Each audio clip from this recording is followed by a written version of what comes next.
It's like we're back in the studio. Los Angeles, 1997. That's a good analogy. Brett Gurwitz behind the controls. This is Brett.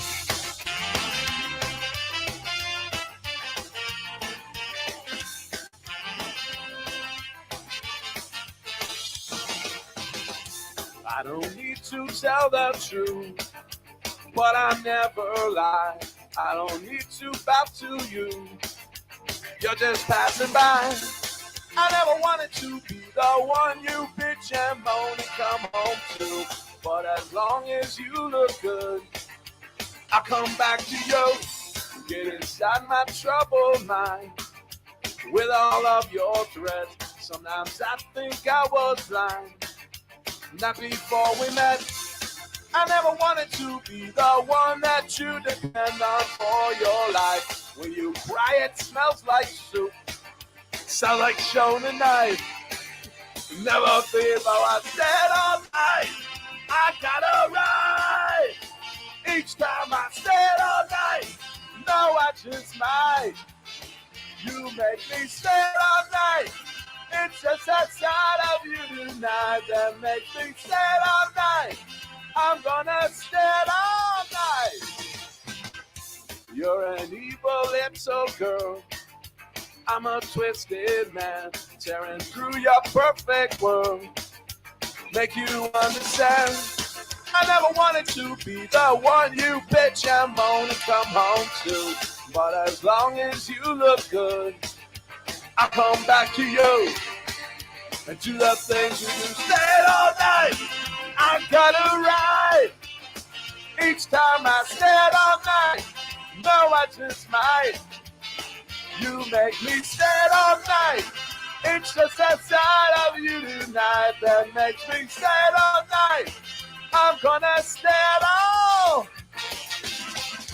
I would never treat you bad. You deserve the best from me. If you want to keep your place, you better get down on yours. Yeah, Todd wrote this one. Yeah. You think? This is not mine.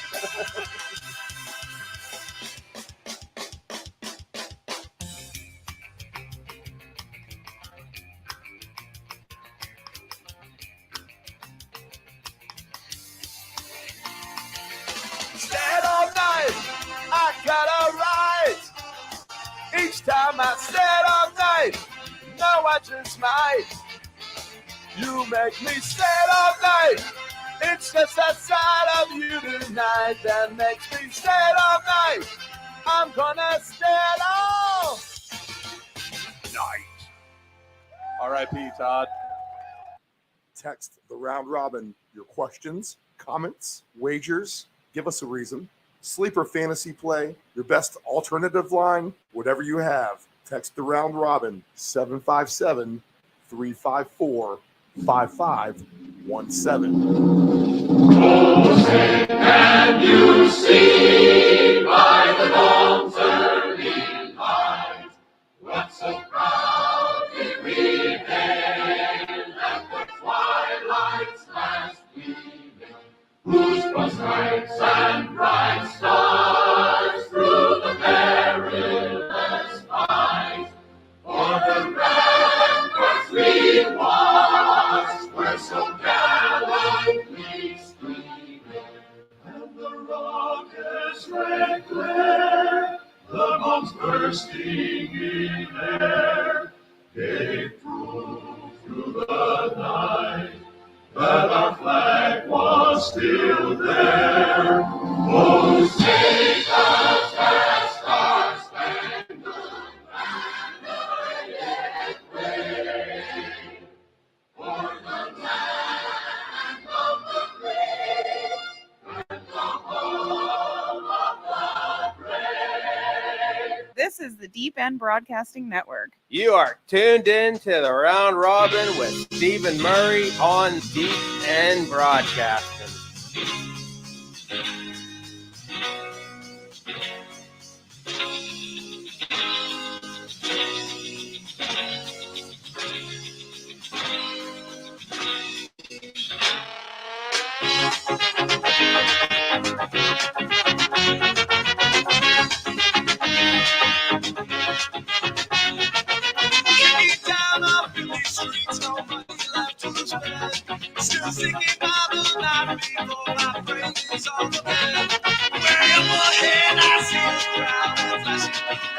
lights. I'd rather see the college outside.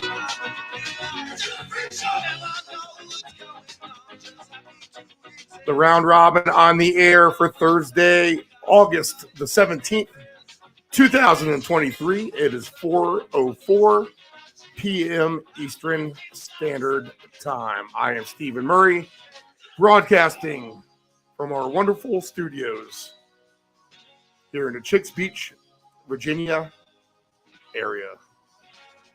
All right, we got a lot to go over with Dave Grande. We'll get Dave on here.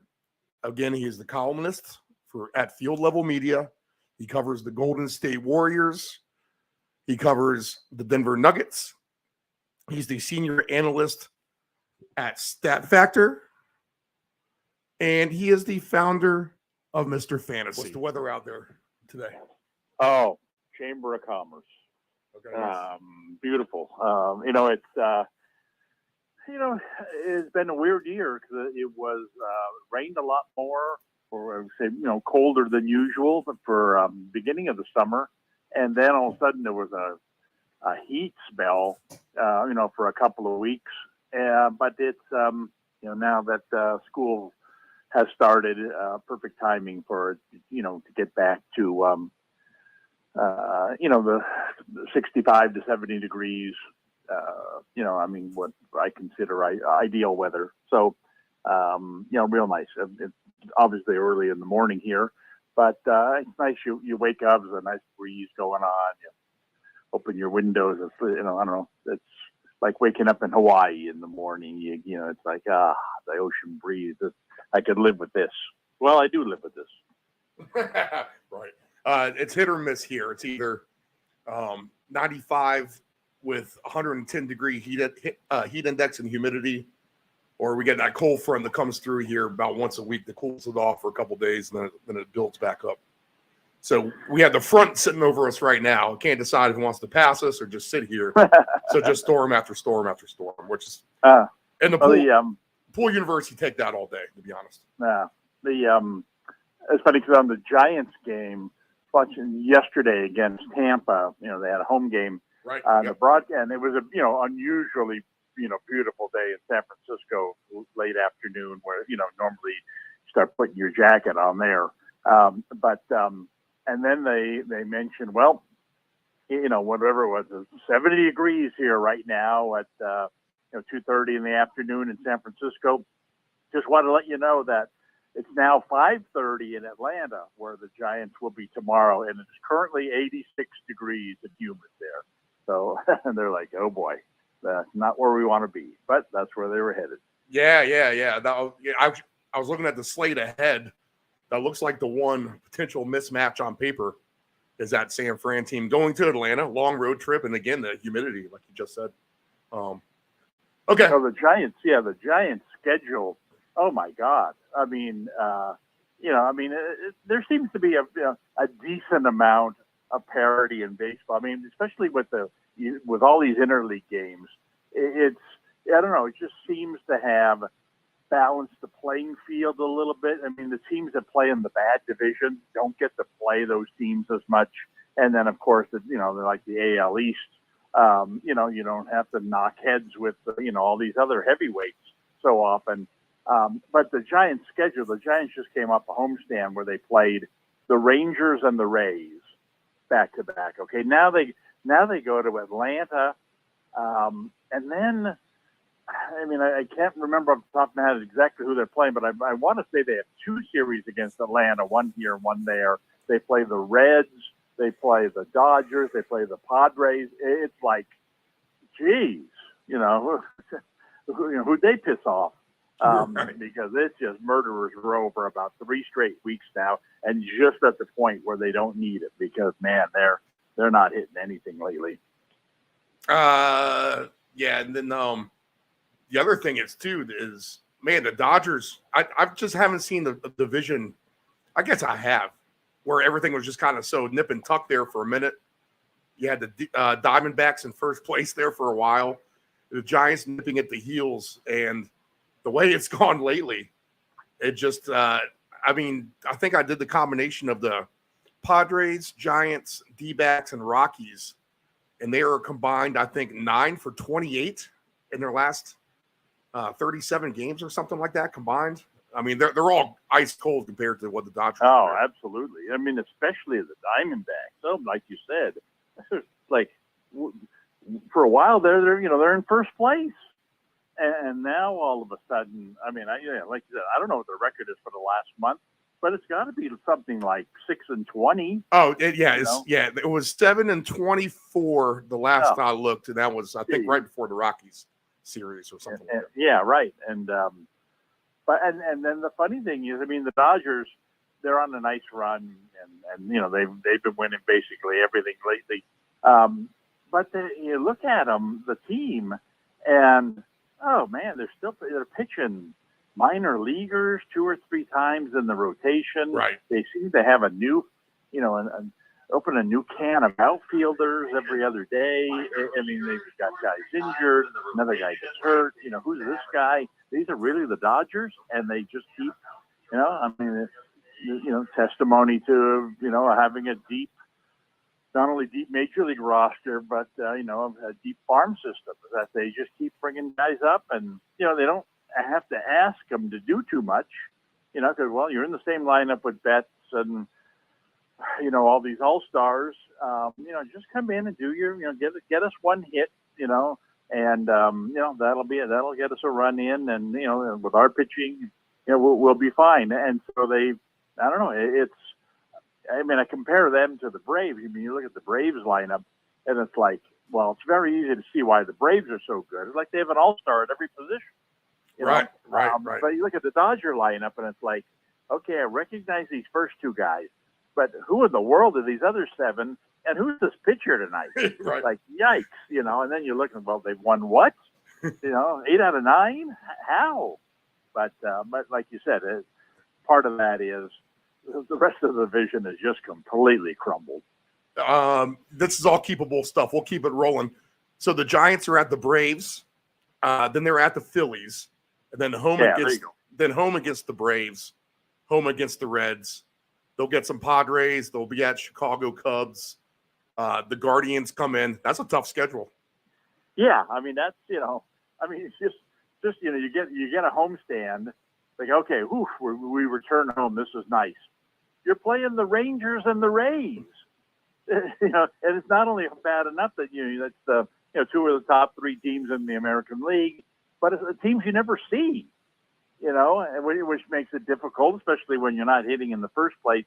Like, oh my God, get us out of here! Enough of these teams. Then you go on the road, and well, gee, thanks for nothing. We get the Braves, and great on our way home. We get to go through Cincinnati. Now they're not playing as well as they have earlier, but heck, where's Well, they'll be out Philly, which is probably even worse, to be honest. Because no, that's right. Philadelphia, you're right, exactly. That's another team that's been playing really well. Yeah. It's like, geez, where are the Mets when you need them?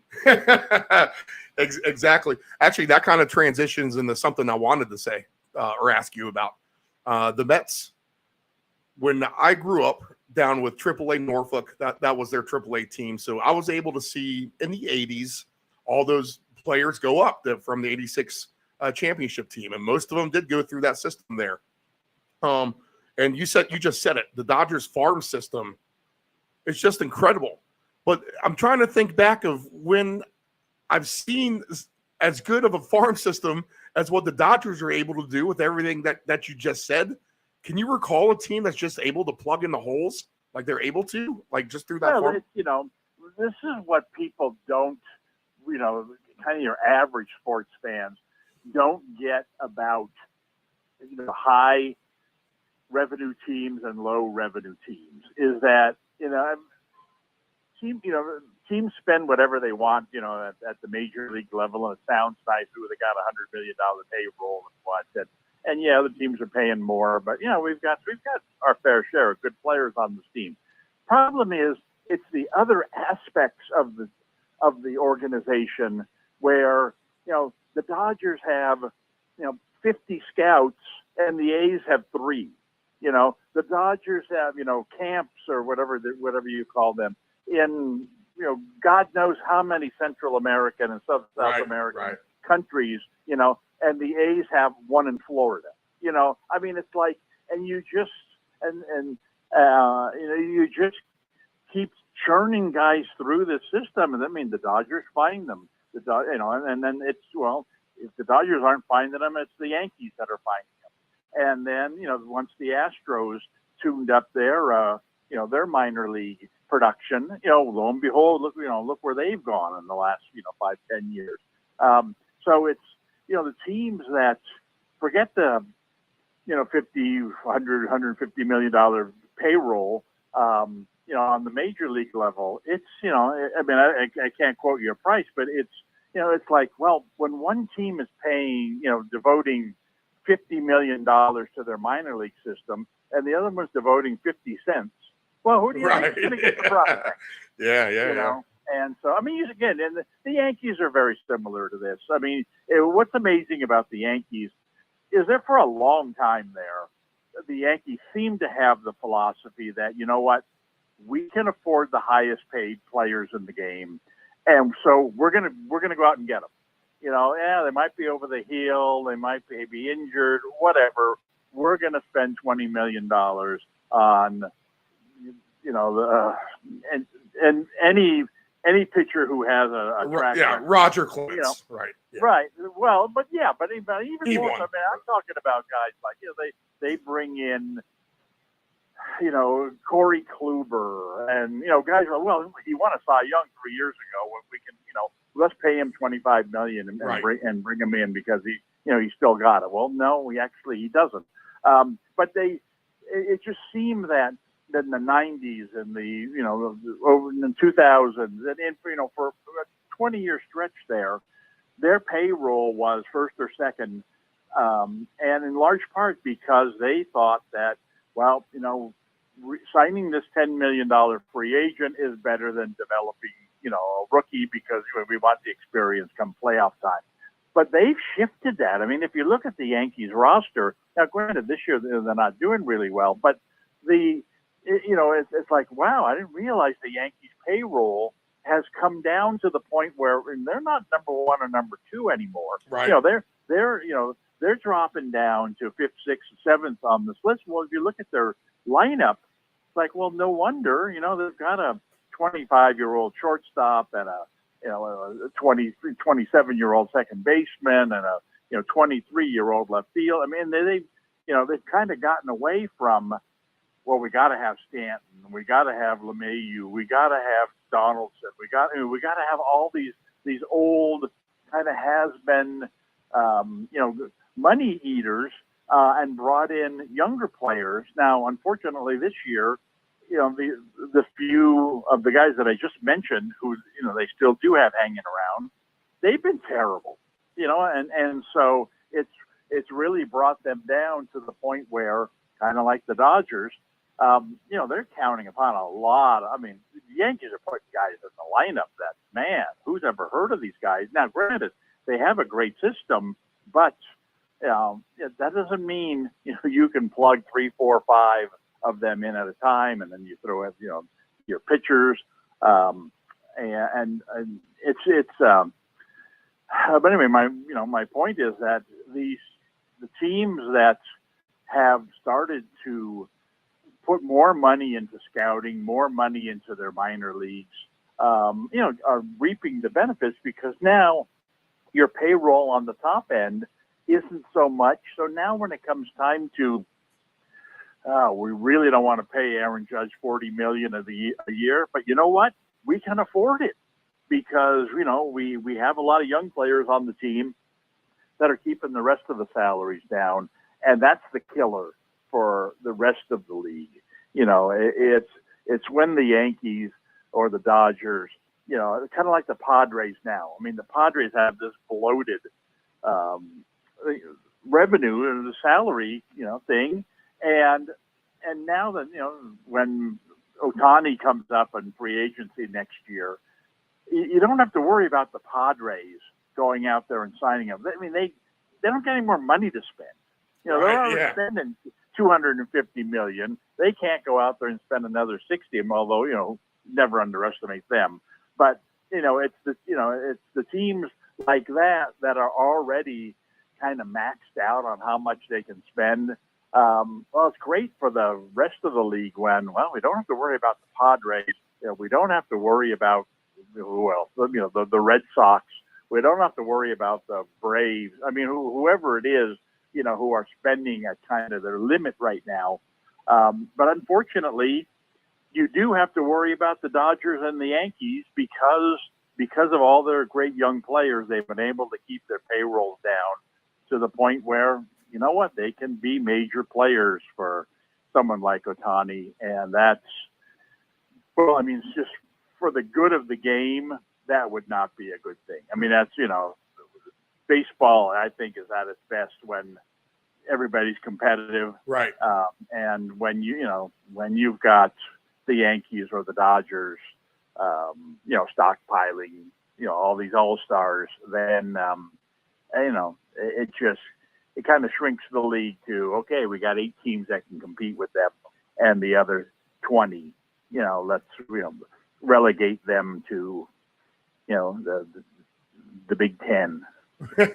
What does your gut tell you with Ohtani that's going to happen next year? What do you think? Where do you think he ends up? Well, I mean, being from the San Francisco area, there's no doubt that they've had their eye on him for a long time. I mean, this is a very, Asian dominated, you would even say, area. Lot of Japanese, a lot of Chinese, in Silicon Valley and San Francisco. Other areas have it as well, but maybe not to the percentage that San Francisco does. I think that of all places, I think Ohtani would be most comfortable playing in San Francisco. It's only a couple of miles or whatever, but it is the close sort of Seattle. It is the closest site, to his home, to his, roots in Japan. I just think that, they went after Judge, they went after Correa. They've gone after the big ticket guys and basically finished second or third, and they've taken a lot of heat for that.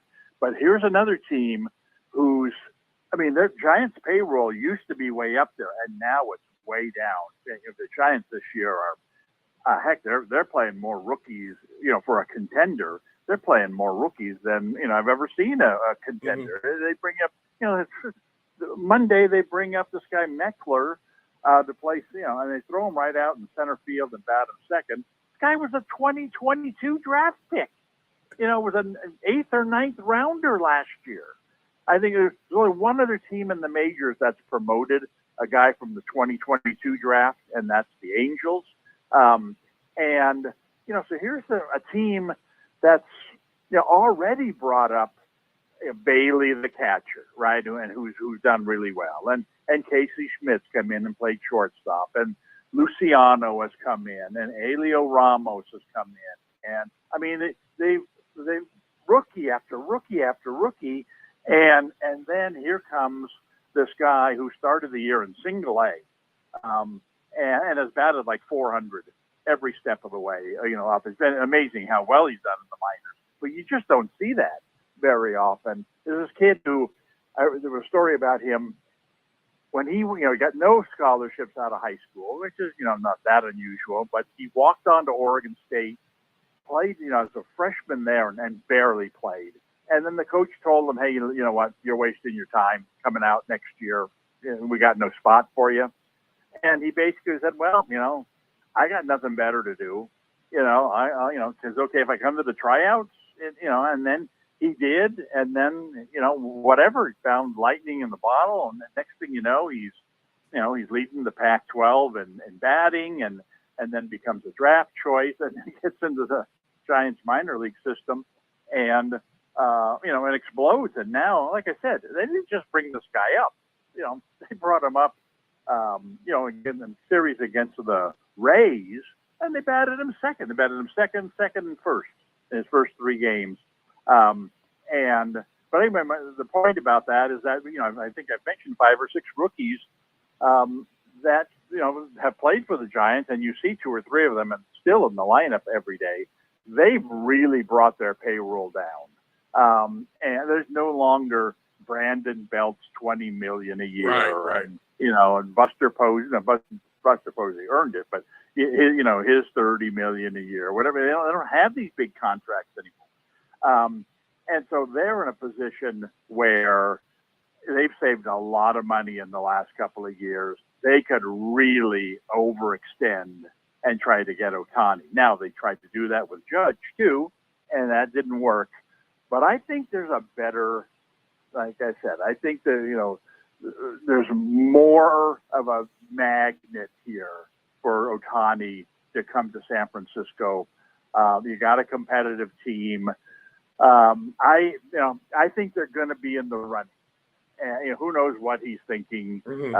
Is it possible he could even return to the Angels? How much does he like LA? Does he really want to get out of California and go, farther away from his home? All of those things obviously are all factors. But I do think that if looking at the board there at MGM, and if I'm seeing the Giants at 8-1 as the 4th choice or whatever, so that's where my money's going. Do you think the Dodgers would be a close second if he wants out of the Angels? Considering, I think they would probably go in. The Dodgers and Yankees have to be considered the co-favorites. They're probably the Dodgers the favorites just because of geography. Right. And like I said, both of those teams, well, especially the Yankees, have positioned themselves to spend a lot of money. Now, I was surprised in the Yankee situation how they seemed to have to think about whether they were going to go to $40 million or not for Judge when the Padres and the Giants were at that level. It's like, what are you thinking about? He's your franchise. He just set a home run record. We're not talking about $80 million. We're talking about probably $5 to $10 million more than you wanted to spend. Imagine the Yankees without him. But anyway, if in fact they are, they have some kind of organizational, I don't want to say freeze, but limit on the amount of money that they're spending, especially after having invested so much in Judge, that would be the reason that I would think that the Yankees might not be as involved with Ohtani as someone like the Dodgers. I think the Dodgers, especially with Kershaw, reaching the end of the line, maybe he's got one more year left. That's a big salary that's coming off the table. They don't have, great starting pitching in terms of star power. I mean, they do, they got a lot of young guys, but they've also got guys who are injured as well. I think that they'll have the incentive and the money to go out there and get them. But the question then becomes, does he really want to go to the team next door? I mean, I gotta believe he seems like a really nice guy, right? Someone who's probably going to feel bad about leaving the Angels, knowing where this is going to put the Angels. And that being the case, it's kind of like, you know what? I'm getting rid of my wife, but I'm moving next door to her and bringing in a new girlfriend. It's like, no. You're going to see the old, wife every day. You're never going to forget her. You're always going to remember how sorry you are that you left. If you're going to do that, you need to move across the country or you need to move somewhere else. And I just think that every day will be a reminder. He'll see the same media, the same TV stations, all the same people. Heck, you'll still have the same, a lot of the same friends if he stays in Los Angeles. And I don't know, I would be uncomfortable with that. And I think that he seems to be a guy who could also be uncomfortable with that. And so I would say that to me is the biggest negative about him going to Los Angeles is like, you know what? If you're divorcing the Angels, you need to get out of town. You need to start fresh somewhere. Right. And I think that San Francisco, again, with their huge Asian community here, I just got to believe he's got a lot of friends, a lot of backers, any opportunity he wants, in this market here. And I think that's going to be huge in the recruiting of him. And certainly the Giants are going to have the money to spend that any other team's going to have. It could possibly come down to him saying, well, you know what? I love everything about San Francisco, except the fact that they remind me of the Angels in terms of they're not winning anything, and I'm leaving the Angels because I want to play in a World Series. And it's, the Giants aren't close to that. And are they one player away? Probably not. And if that's his goal, then I can see that as being the biggest negative for the Giants. So I don't know. Like I said, I'm trying to get inside his head, and I really don't. I'm lost in there. But that's kind of what that's as good of a break. That's as good of a breakdown as I've heard anyone when it comes to that topic, to be honest. And you're embedded out there, so I figured you have pretty good insight, and I think you have a good feel for that. Okay, let's get to the football stuff. And actually, real quick, one question before we get to the football stuff. Do you think the two teams are the correct teams in the Women's World Cup final? No. Okay. All right. Well, England. You watched it all. But yeah. Go ahead. Give it the summary. To me is clearly the best team. Okay. And they remind me of the American teams from the last couple of World Cups. They just seem, they have 11 really good players on their team. And if you watch a team like, granted, Australia is not on the level of some of these top teams. They use home field advantage to their, advantage there. But if you watch that game yesterday, Australia basically had two players who you would say, you know what, if they were on England, they would start for England, right? And England had the next best 11 players on the field. And soccer's a low-scoring game. You get a break. You play defense. Sometimes you can win with lesser talent. We saw this a lot in this tournament. But in the long run, 11 really good players are going to beat two really good players. And I think that even the next level down, you look at a team like Spain. Spain is up and coming. In 4 years, they'll be Spain better. Is the favorite. Spain is the favorite in this matchup. But go ahead. And it's hard to believe. I just think England, for a powerful team, it was really impressive yesterday. Then when they were ahead, then they got caught, and the crowd gets really into it. And bang, within 5 minutes, they come back and they score, the next goal that puts them back on top again. I think they're a notch above anybody else this year, with the exception of the American team. I think the American team's kind of the same way, is that, the American team's got 11 All-Stars. The American team's probably got 16 All-Stars, and that's one of their problems, is that the coach did a very poor job of figuring out which of his All-Stars to play and in which combinations. But at the same time, you see this a lot. You watch Olympic basketball, is that the Americans, like, oh my God, how are you going to compete against the Americans? We got these 5 NBA stars on our team. Well, they've never played together, and you've brought in 5 guys who need the ball in their hands.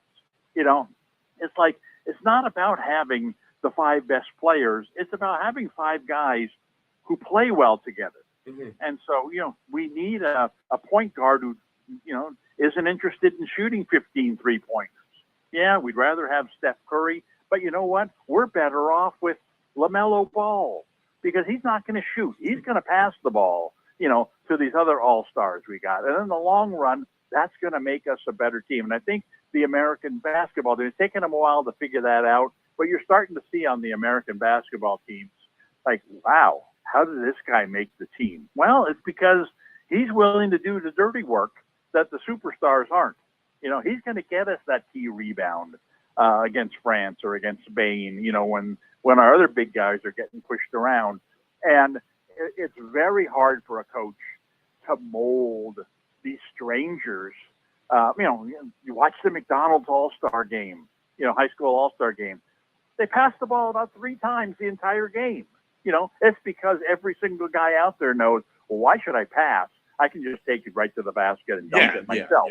You know what? And they need to see my highlights. Mentality, right, of these, these great teams like U.S. soccer. It's like, you know what?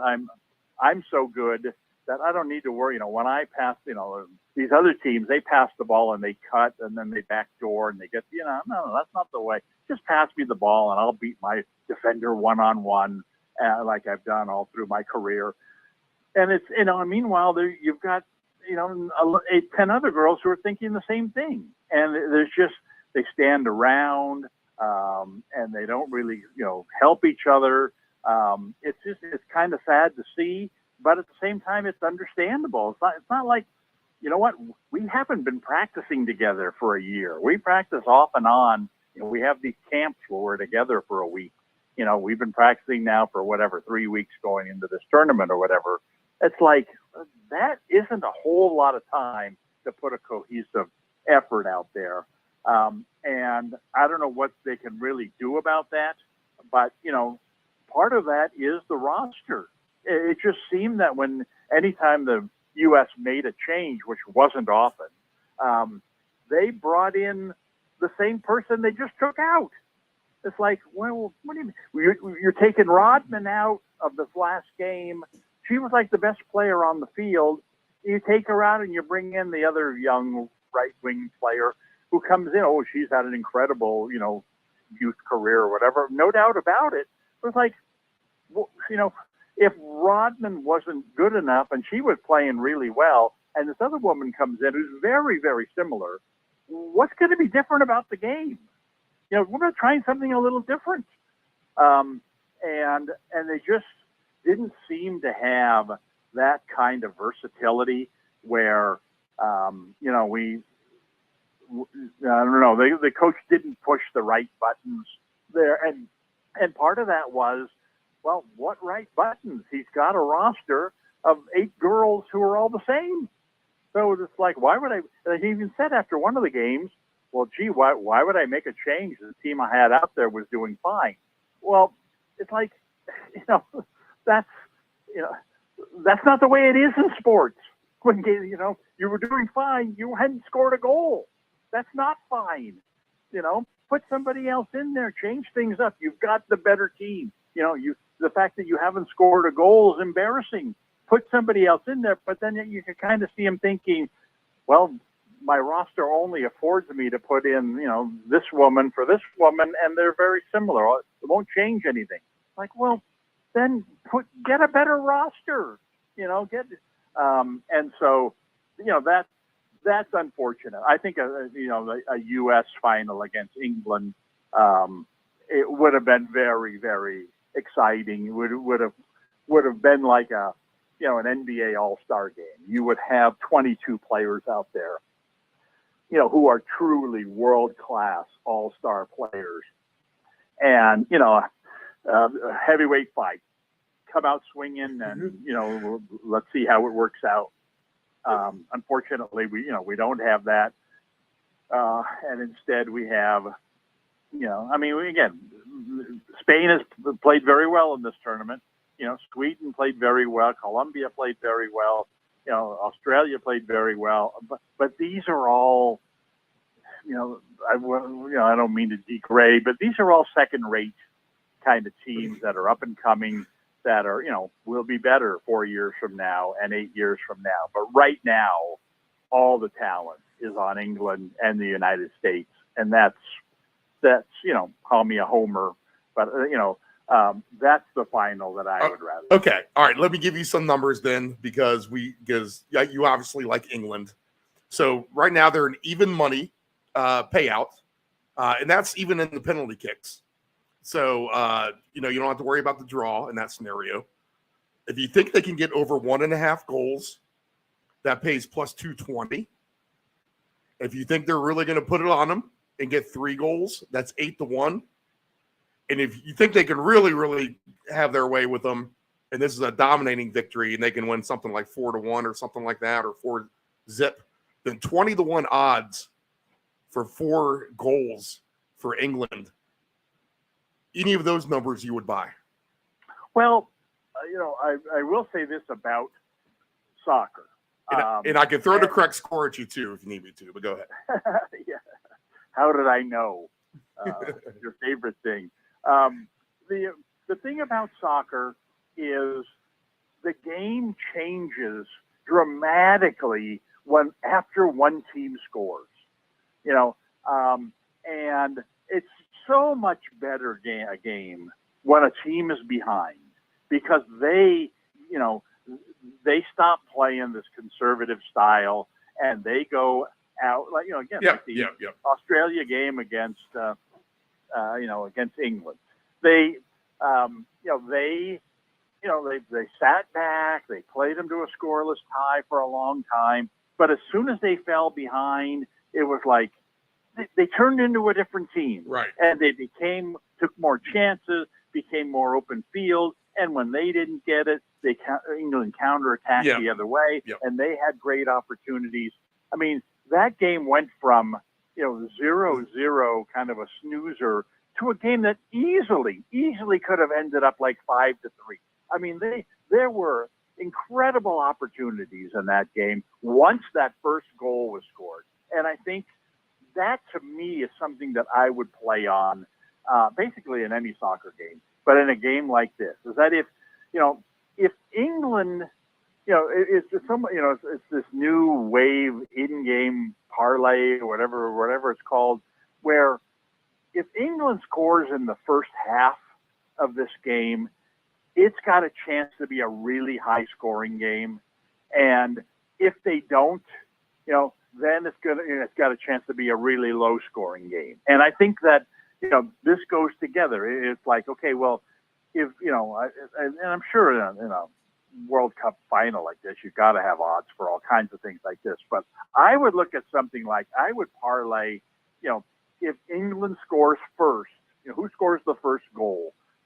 If I'm taking England there at whatever, minus 120, and parlaying that to, the over for the game. Will England score in the first half? That's kind of even better stated. If England scores in the first half of this game, there will be at least 4 goals scored in the game. If England doesn't score in the first half of this game, there will be fewer than 3 goals scored in the game. And I think that it's those kinds of parlays that traditionally the bookmakers have been afraid of, because one thing leads to another. And soccer, more so than maybe any other sport, one thing leads to another in soccer. One goal is scored, then next thing you know, a second goal, a third goal, a fourth goal is scored.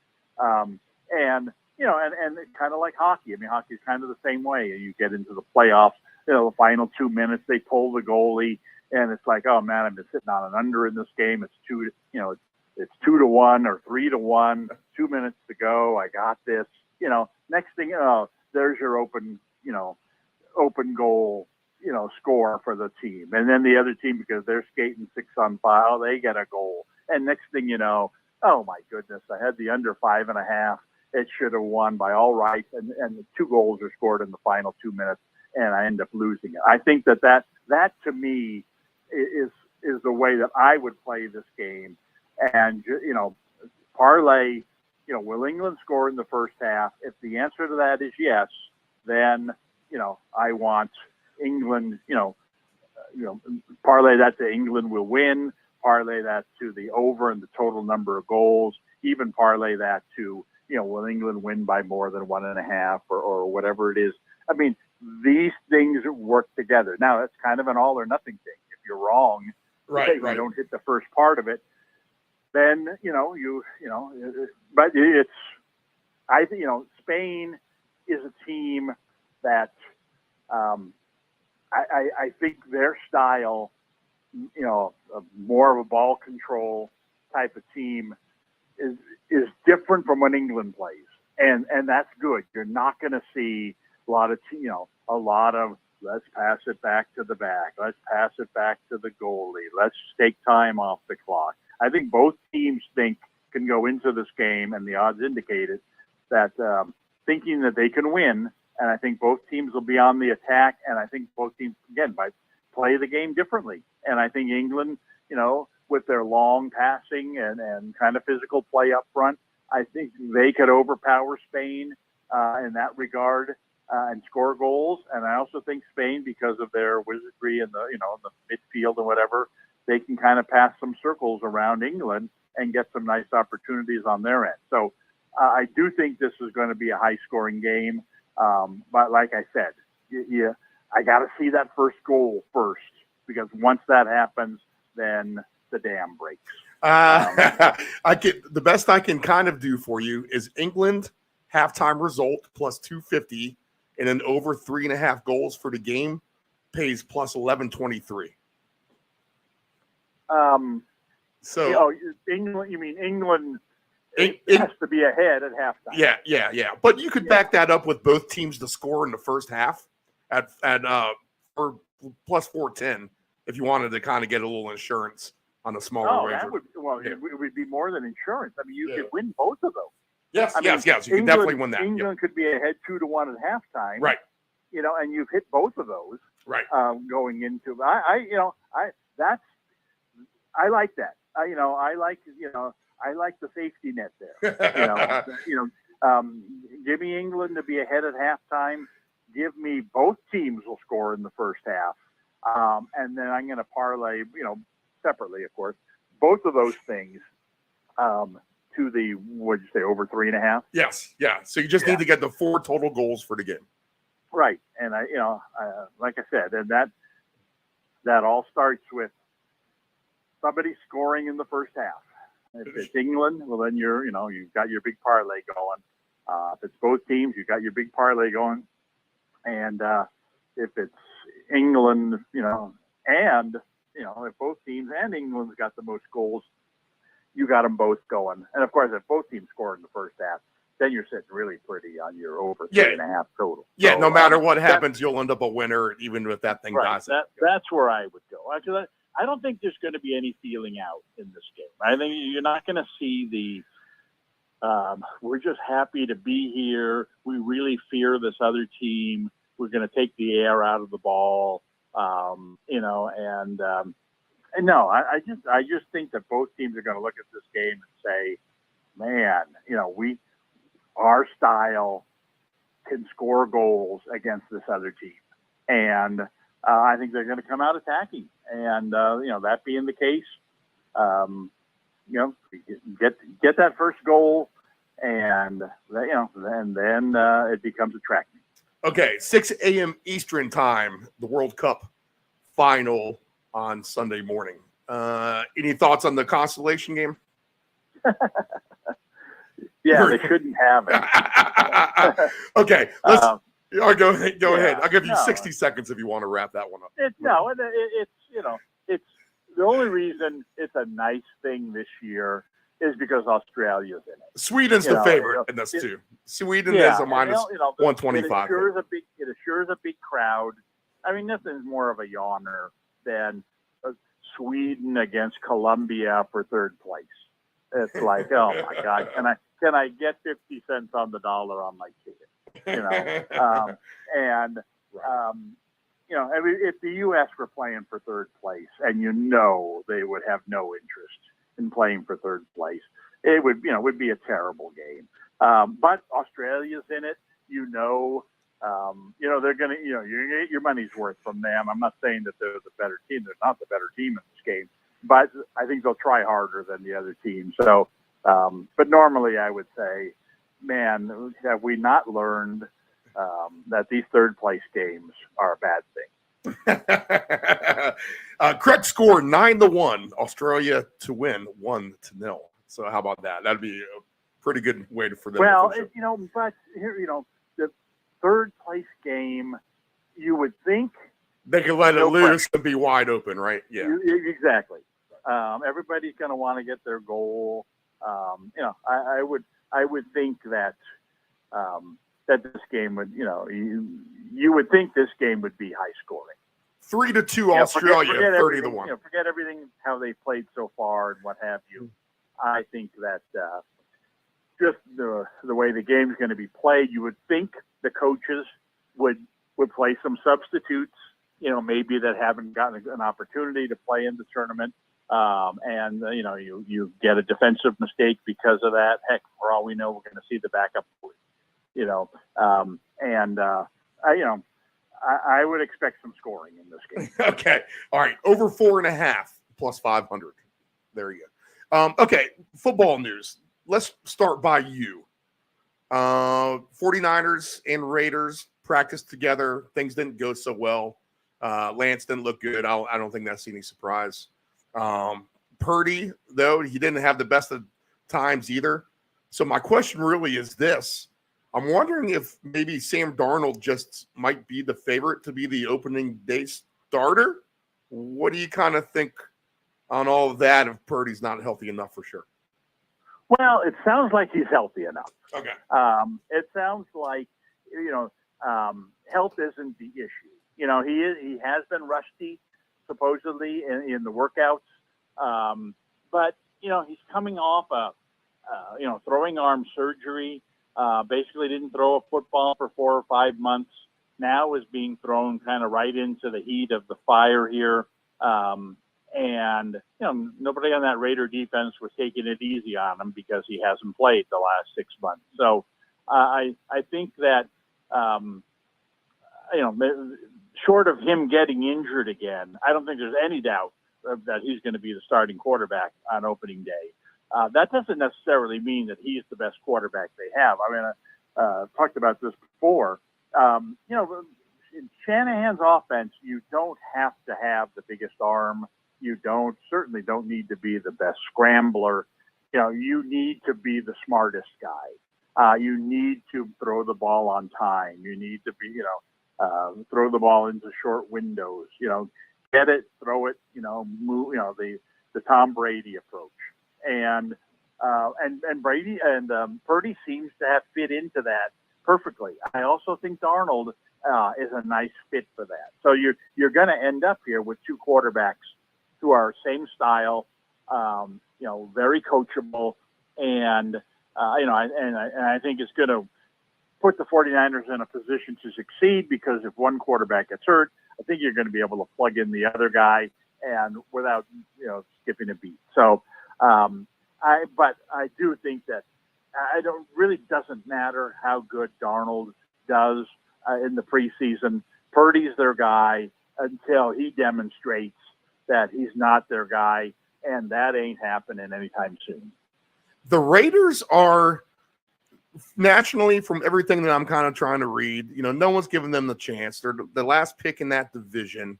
That team probably as well as anybody, to be honest. So what's the big deal about everyone discounting the Raiders? Are they right in trying to do that right now? It sounded like they did a decent job through their practices with the 49ers. And obviously we're sitting right here in August.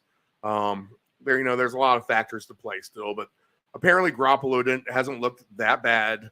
Can you make a case for the Raiders being a decent team this year? Well, I think they were a decent team last year. The problem is, and I'll compare this to the San Francisco Giants in baseball, and that is the San Francisco Giants are a decent team, very competitive. Right. But they're in the same division with the Dodgers. Right. Right. What are the chances that the Giants, it took them 108 wins or whatever 2 years ago to beat the Dodgers by 1 game, right? That ain't happening again anytime soon.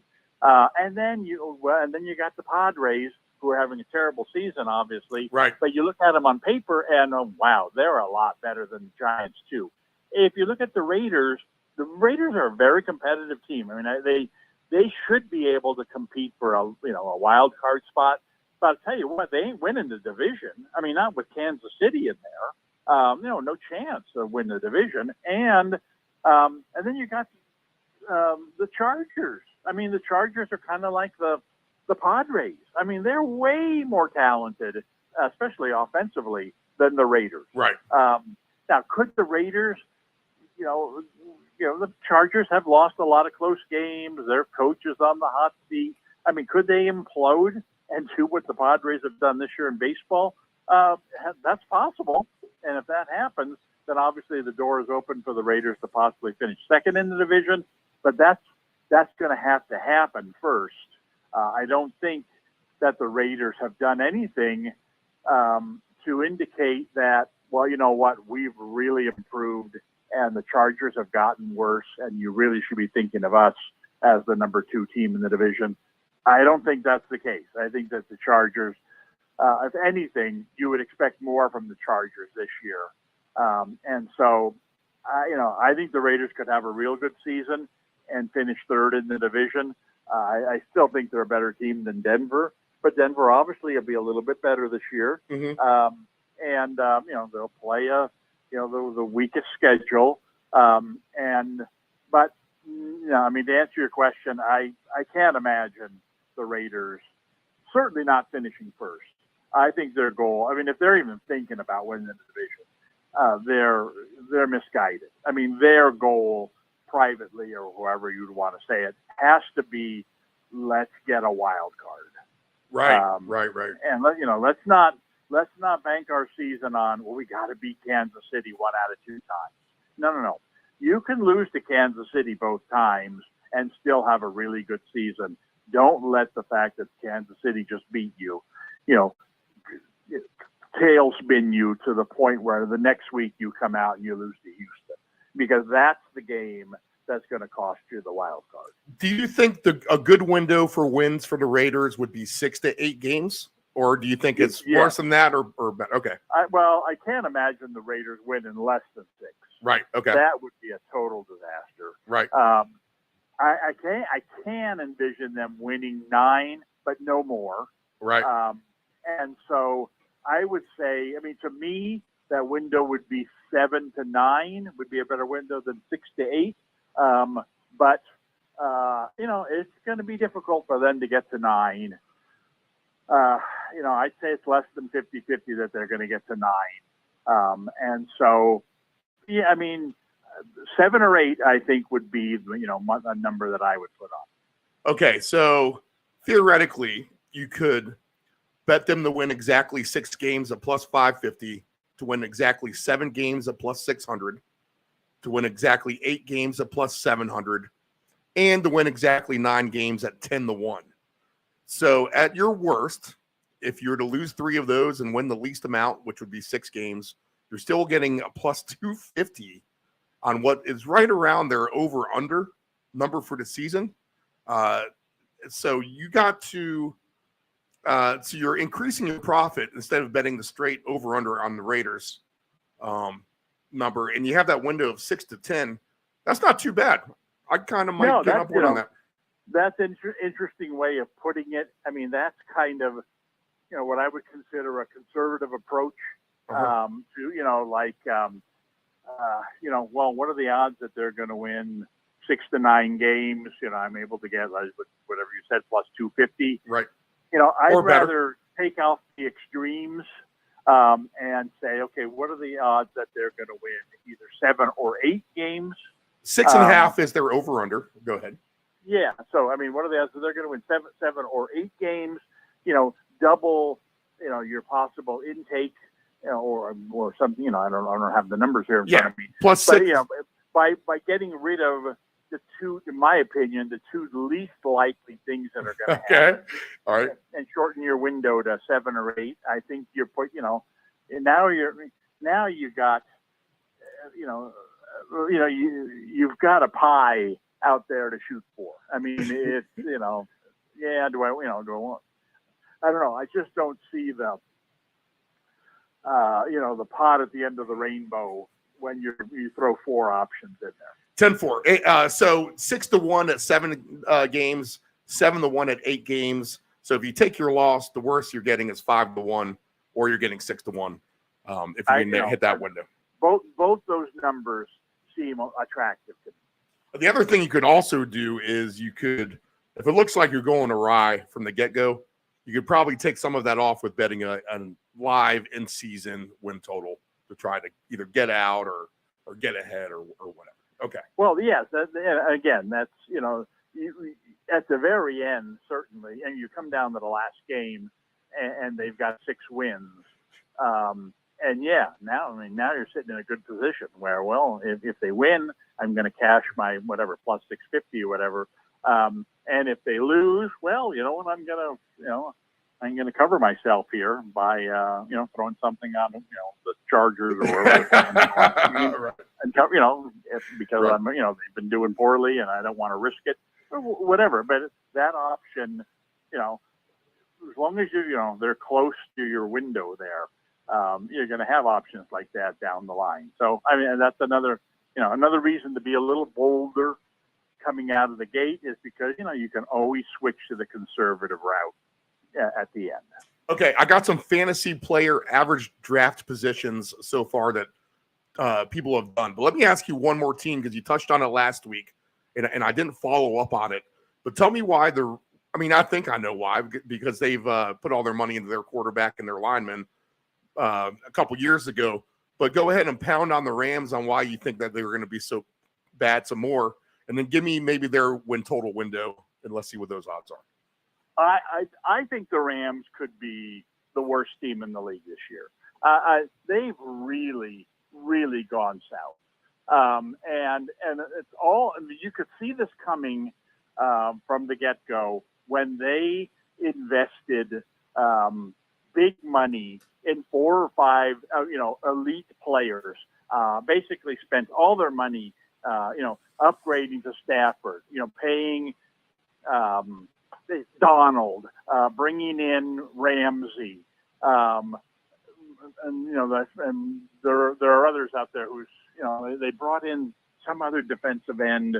Right. I can't think of. But anyway, they went out there and they spent way overspent to have a 5 superstar team. And that was good enough with other things mixed in, and the coach was kind of unknown, and he had a really nice season.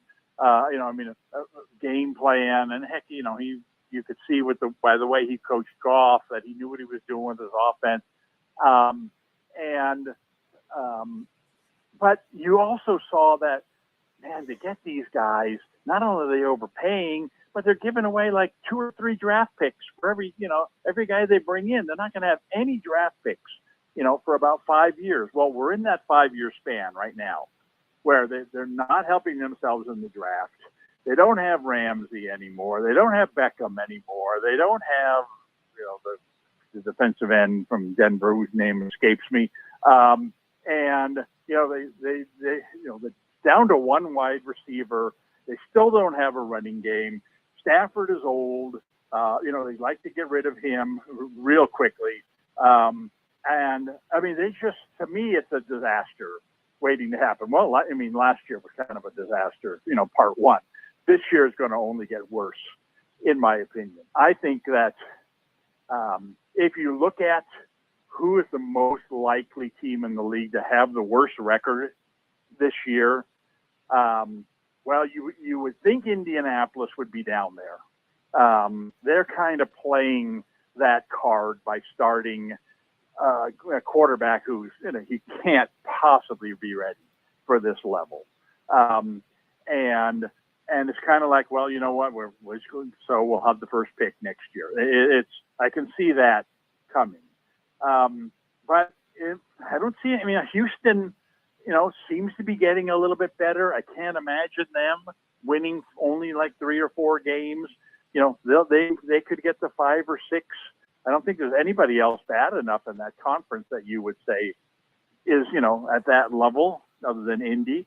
And then you look at the NFC, which of course is the worst conference, but the Eastern teams are fine. The Southern teams, of course, are bad. Carolina, again, has to be considered, one of the favorites to get the first pick. They're not a good team, but they'll be trying to win. I think that Atlanta is not a good team, but they'll be trying to win. The Central doesn't have any bad teams, and then there's the West that has the Rams and the Cardinals. Now, the Cardinals to me are a wild card. If if they decide that, the A's center fielder is not going to play this season, the quarterback, then that puts them right in the thick of getting the first pick.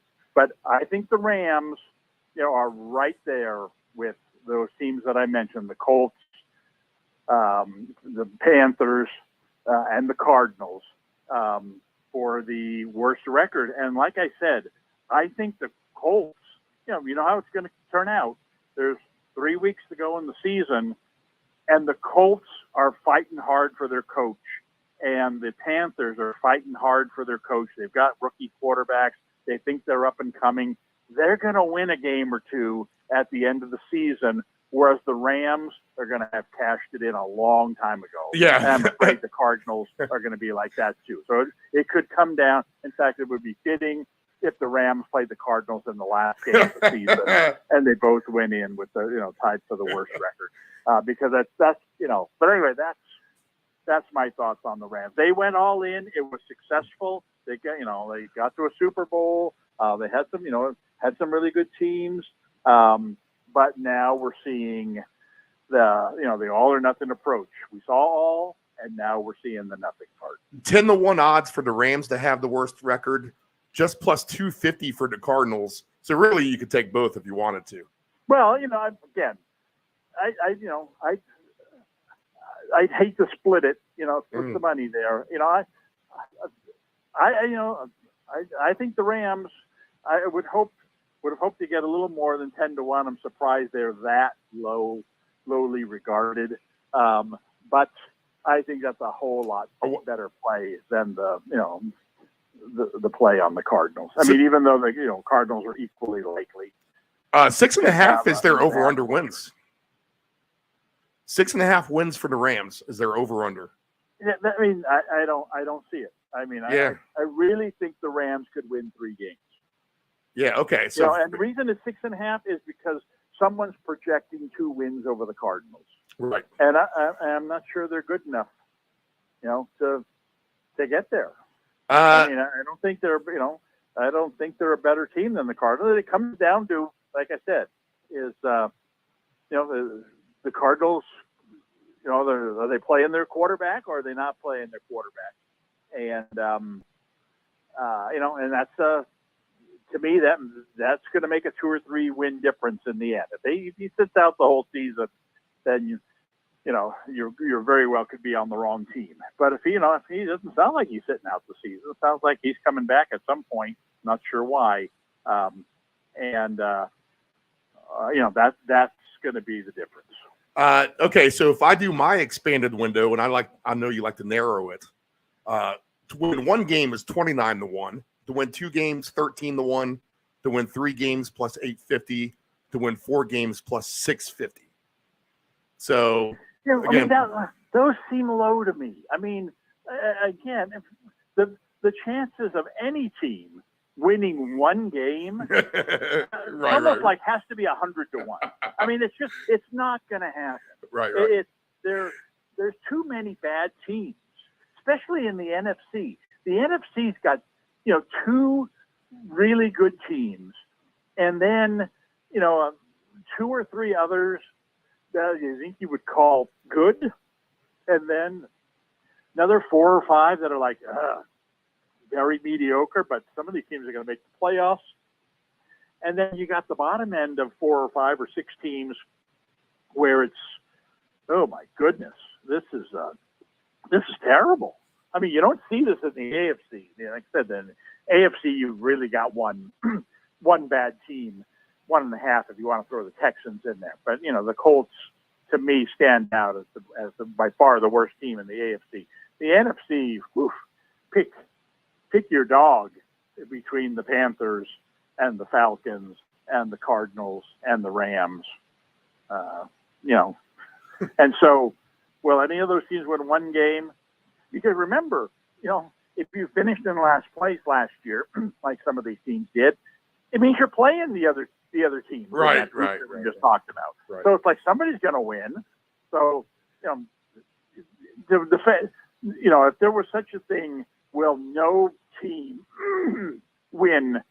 fewer than 3 games this year, I jump on the over, because there is no way that someone's going to win 1 or 2 games this season. No chance. Okay, all right. No. So you're I'm sorry. You can, like you said, you could be really, really bad, and I don't know. I wish they had the Cardinals schedule, since they seem to be the real competition. I can pull it up right now. Let's see what we got. So, in short of it, the Rams. You can peg them somewhere 3 to 5. That's fair, at least to say, right? Yes, yeah. I mean, 3. You got to be really, really bad to win 3 games. I got to believe 4 wins is going to get you the first pick, or at least a tie for that spot. All right, the Cardinals' schedule is this. All right, I see it here in front of me. Okay. So the Cardinals. Okay, so you look at which games could the Cardinals possibly win this year. All right. Well, it starts right off against Washington. There's one they could possibly win. Right. That's they play the Rams. That's 2. They play Atlanta. That's 3. They play Houston. That's 4. They play the Rams again. That's 5. That's 5. Those 5 games right there, all very winnable. And even if they lose 3 out of 5, you've still got 2 wins, and you've still got games, against the Giants, Seattle twice, Cleveland, Chicago. I mean, there's another 5 games where you would say, well, you got to win 1 or 2 of those. I mean, so that's, I think I mentioned 10 games there where they would have some kind of a shot of winning.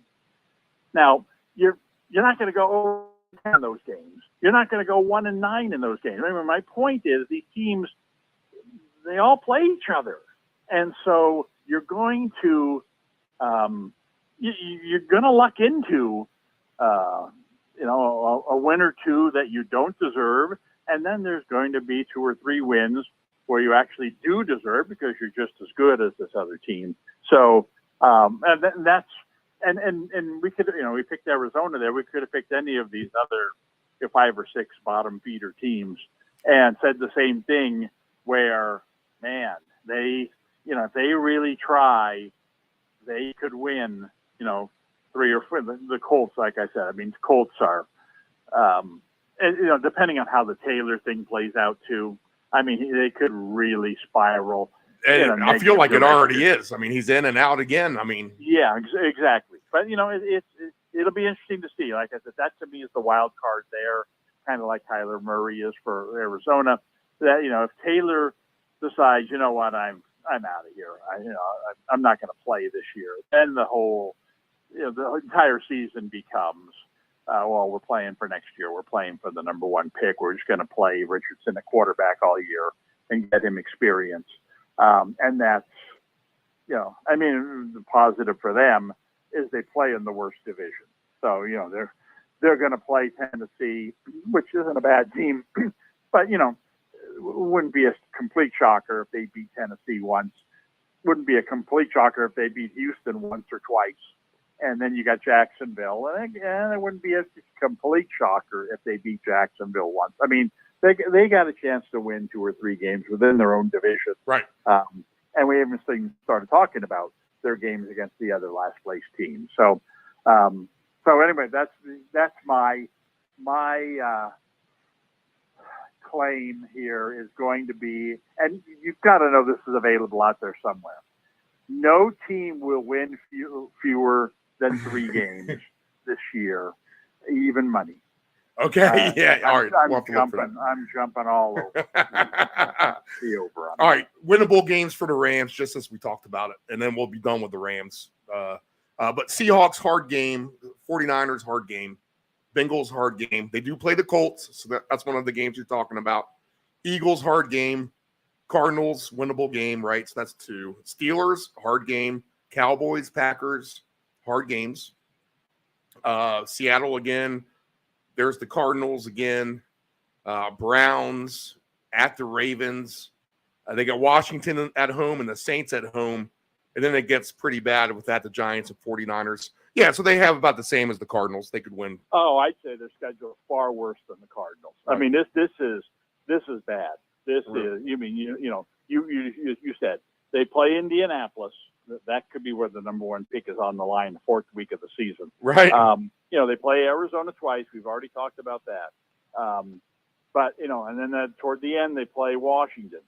But there's not, there's not that middle ground that I saw on the Arizona schedule, because Arizona must have been the last place team they were last year, so they get the softer schedule than the Rams. There's a lot of, like you said, Seattle, San Francisco, Cincinnati, Philly, Pittsburgh, Dallas, Green Bay, Seattle again, Cleveland, Baltimore, New Orleans, the Giants, the 49ers. Yikes.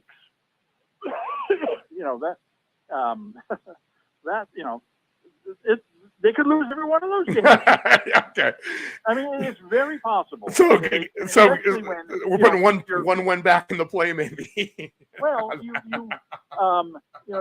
and like I said before, it's you look at the last week of the season, you say, well, maybe they steal one there from a team that's not interested. They're playing the 49ers. Yeah. It's like, I ain't stealing one there. That could be for home field advantage too for the 49ers right. or something. They finish with New Orleans, who's going to be a contender in the division. The Giants, who made the playoffs last year, they're going to be a playoff contender. And the 49ers, the last 3 weeks of the season, they ain't winning any of those games. And the worst part is, everybody goes into the season thinking, they're laughing at us. That's some radio show in Washington, D.C. is laughing at us that we're going to be the worst team. We're going to show you. And then they come out and, we just lost 34-14 at Seattle. Oh, we just lost, 38-20 against the 49ers. And, we just lost 41-10 at Cincinnati. Now the whole world is laughing. Now you're 0-3, and everyone's talking about, the toilet bowl, the Rams and the Colts. Week 4, the 2 worst teams in the league, and that's where, your veteran players just start to say, my ankle's not feeling great. Can we get the backup quarterback in there this week? I don't want to, Cabo San Lucas, all already. Right, and so that's where. You don't want to start 0-3 if you're already on shaky ground. And there's no way they're not going to start 0-3. At Seattle, home against the 49ers, at Cincinnati. Oh, my goodness. Going to be outscored 100-40 in those games. There goes the Ram balloon. And then people start taking a closer look at them and say, well, gee, no wonder they're so bad. They don't have any draft picks for like 5 years in a row. But hey, it was fun while it lasted. The last team to win a game, the Rams, are 9-1. So that's kind of interesting. I might have to shop around on that worst record. I might be able to find a better number somewhere. What would be a good buying point for the worst record for the Rams? 15-1 sound better than 10-1? Obviously. Well, I'd like to see. I don't trust the futures lines because they're a money grab for the house. Yeah. It's like you can't have the Colts at 5-2 and the Cardinals at 3-1 and the Texans at 4-1. And it's like, no. Have you ever watched the Kentucky Derby? It's like you don't have 6 different horses, at 6-1 or worse. You have a couple of them that, that are like that. But once you get to, the 4th, 5th, 6th pick and, you're getting 10-1, you're getting 15-1. Good point. Good point. And then, and these are the Rams. I mean, they're a big name team. You wouldn't think they belong in the same category. But, then again, you look back at last year, you say, wow, they were 5-12 last year. I didn't realize they were that bad. Well, yeah, they were, and they're going to be worse this year. So, maybe that 15-1 does look attractive. All right, so the last winless team won, just because that one seems kind of weird. So the Cardinals are plus 460, and then it drops to the Rams and Texans 9-1, and then everyone else starts to stretch from there. The last winless team, interesting because, well, you look at Indy. Now, here's a team. First off, again, everybody goes into the season with, bloated expectations, even the worst teams. But Indy starts off at home against Jacksonville. I guarantee you they go into that game thinking they got a chance to win. Then week 2, they're at Houston. Well, they're going to go into that game thinking they got a chance to win. Then they play at Baltimore, before they play the Rams. So what are the chances that the Colts are going to be 0-3 before that Rams game? I'd say 50-50. I mean, I certainly don't think it's a sure thing. I think they've got 2, somewhat winnable games. Yeah. Whereas the Rams, you can always steal a game week 1 too. I mean, right, but the Rams, they're going into that third game 0-3. I mean, I guarantee you they're going into that third game 0-3. So, instead of asking, well, who's going to win that Colts game against the Rams, because that's going to be the team, the last team to win is going to be the team that loses that game. And remember, that's a home game for the Colts. So if it does come down to that, then, who's going to win that game between the Colts and the Rams, both 0-3? Well, I give the home team a slight edge. They're probably going to be playing harder by that point. So I think that the Colts not only have a way better chance of winning a game in the first 3 weeks, but they also would have a slightly better chance of winning that game in week 4. So if I'm picking between those two as to who's going to be the last team to win a game, I'd give the Rams the edge there. Fantasy. Do you give Justin Tucker any special treatment as a kicker? He banged home the 60-yard field goal with ease last week in that preseason game. I'm not sure if you watched that live or not. I watched it. Kind of cool. I mean, he plays Mr. Cool. He shrugs his shoulders. He's like, man, I got this all the time. And he hit it with ease. I mean, that was easily a 66, 70-yard field goal, maybe even. I mean, it was literally halfway through the uprights. Do you give him any kind of special treatment in fantasy? I do, yes. And the reason is because once you get to that point in the draft, and by that point I'm talking about, round 12, round 13, about the time that people even, kind of remotely start thinking about their kicker, their defense, their backup quarterback, their backup tight end. I'm not drafting a backup quarterback. I'm not drafting a backup tight end.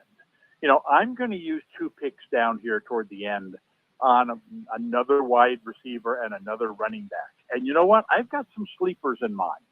I can get these guys in the 14th and 15th rounds, or the last 2 rounds of the draft, whatever they turn out to be. So instead of waiting for the last 2 rounds of the draft to take my kicker and my defense, I'm gonna jump up a round or 2 and try to be the first one to take one, especially kicker, because I think Tucker's a tremendous asset. Not only because, there's a lot of great kickers in the league. Not only because he's as good as anybody, but he plays on a team that doesn't score a lot of touchdowns. Baltimore is just good enough offensively to get into field goal position, and then here comes Tucker 3 or 4 times every game. And so, yeah, I would say about round 11 is where I would say I got no problem taking him as a kicker. And the reason that I would go 11 maybe instead of 12 is because I think he stands out among the kickers. Now, defense is a little different. Defense, I don't think anybody stands out. Defense, special teams, whatever we want to call it. I don't think anybody stands out there. And so I don't think you have to be the first person to take a defense or special teams in order to get the team you want. And I mean, when it comes to defense, special teams, I mean, I basically clump 4, 5, 6 teams pretty close to each other.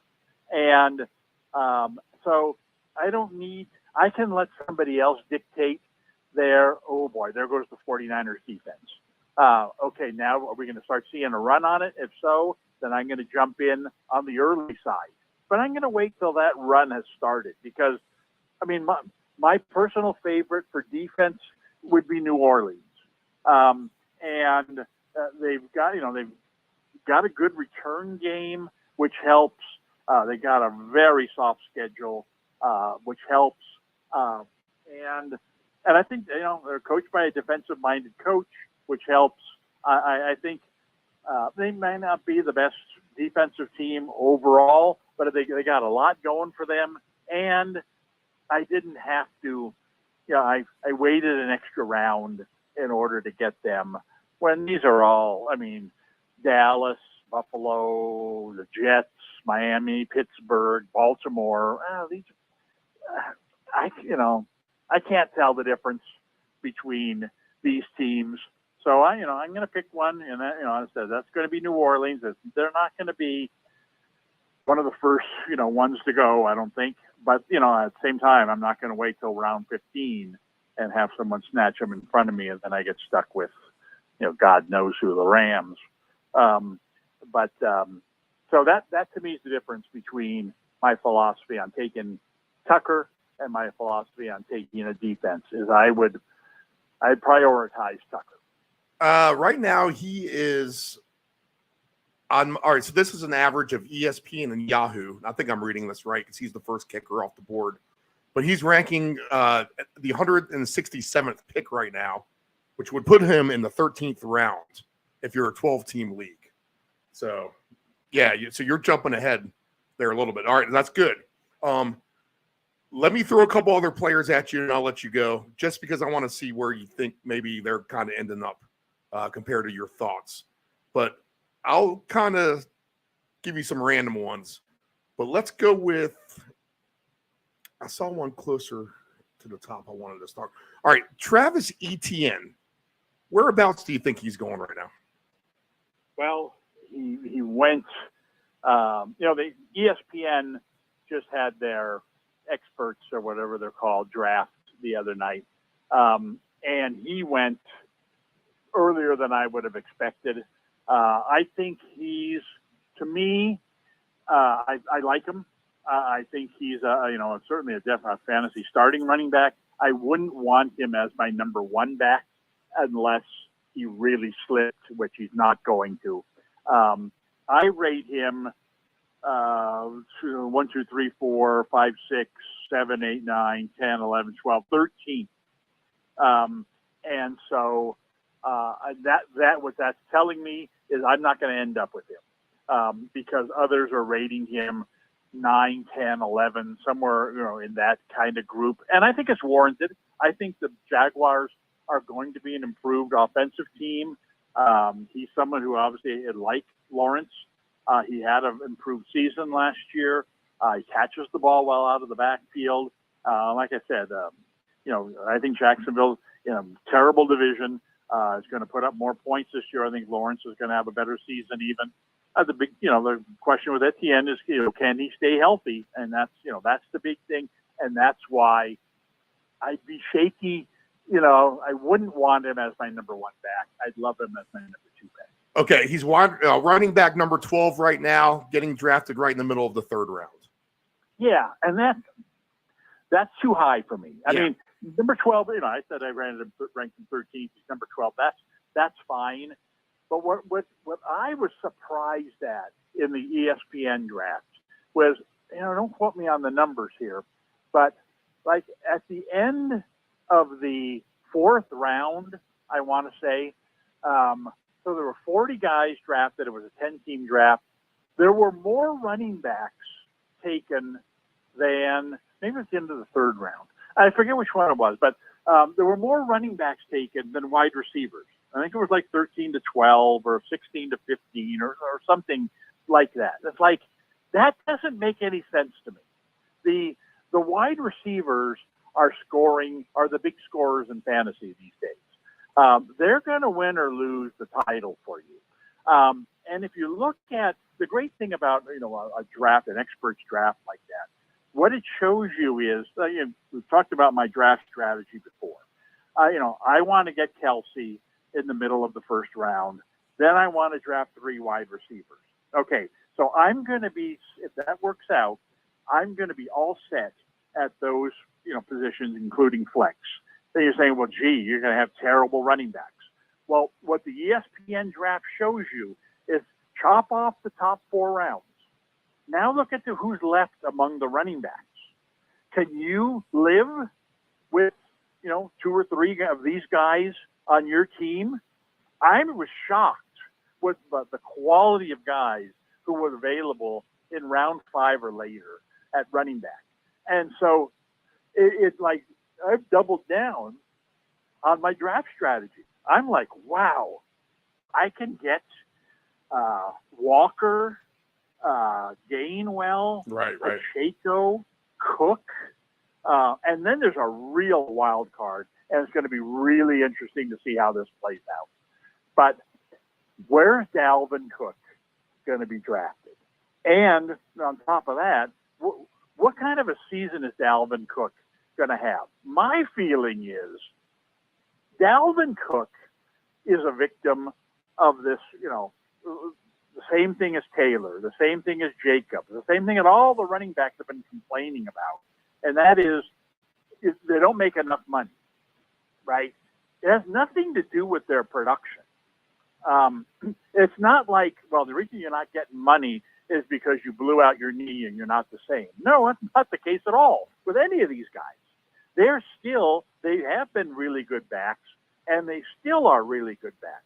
Dalvin Cook, in my opinion, is far superior to Breece Hall. I mean, there's no doubt in my mind that Aaron Rodgers brought in Dalvin Cook because he wants a dependable running back. I think Dalvin Cook has a chance to have a season as good as any other that he's had. And Aaron Rodgers throws the ball to backs more than any other quarterback. This guy catches passes. Obviously the big concern is, well, they've got Hall and he's really good. He's going to play some.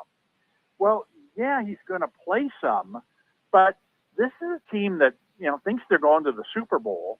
They have one of the top running backs in the entire NFL.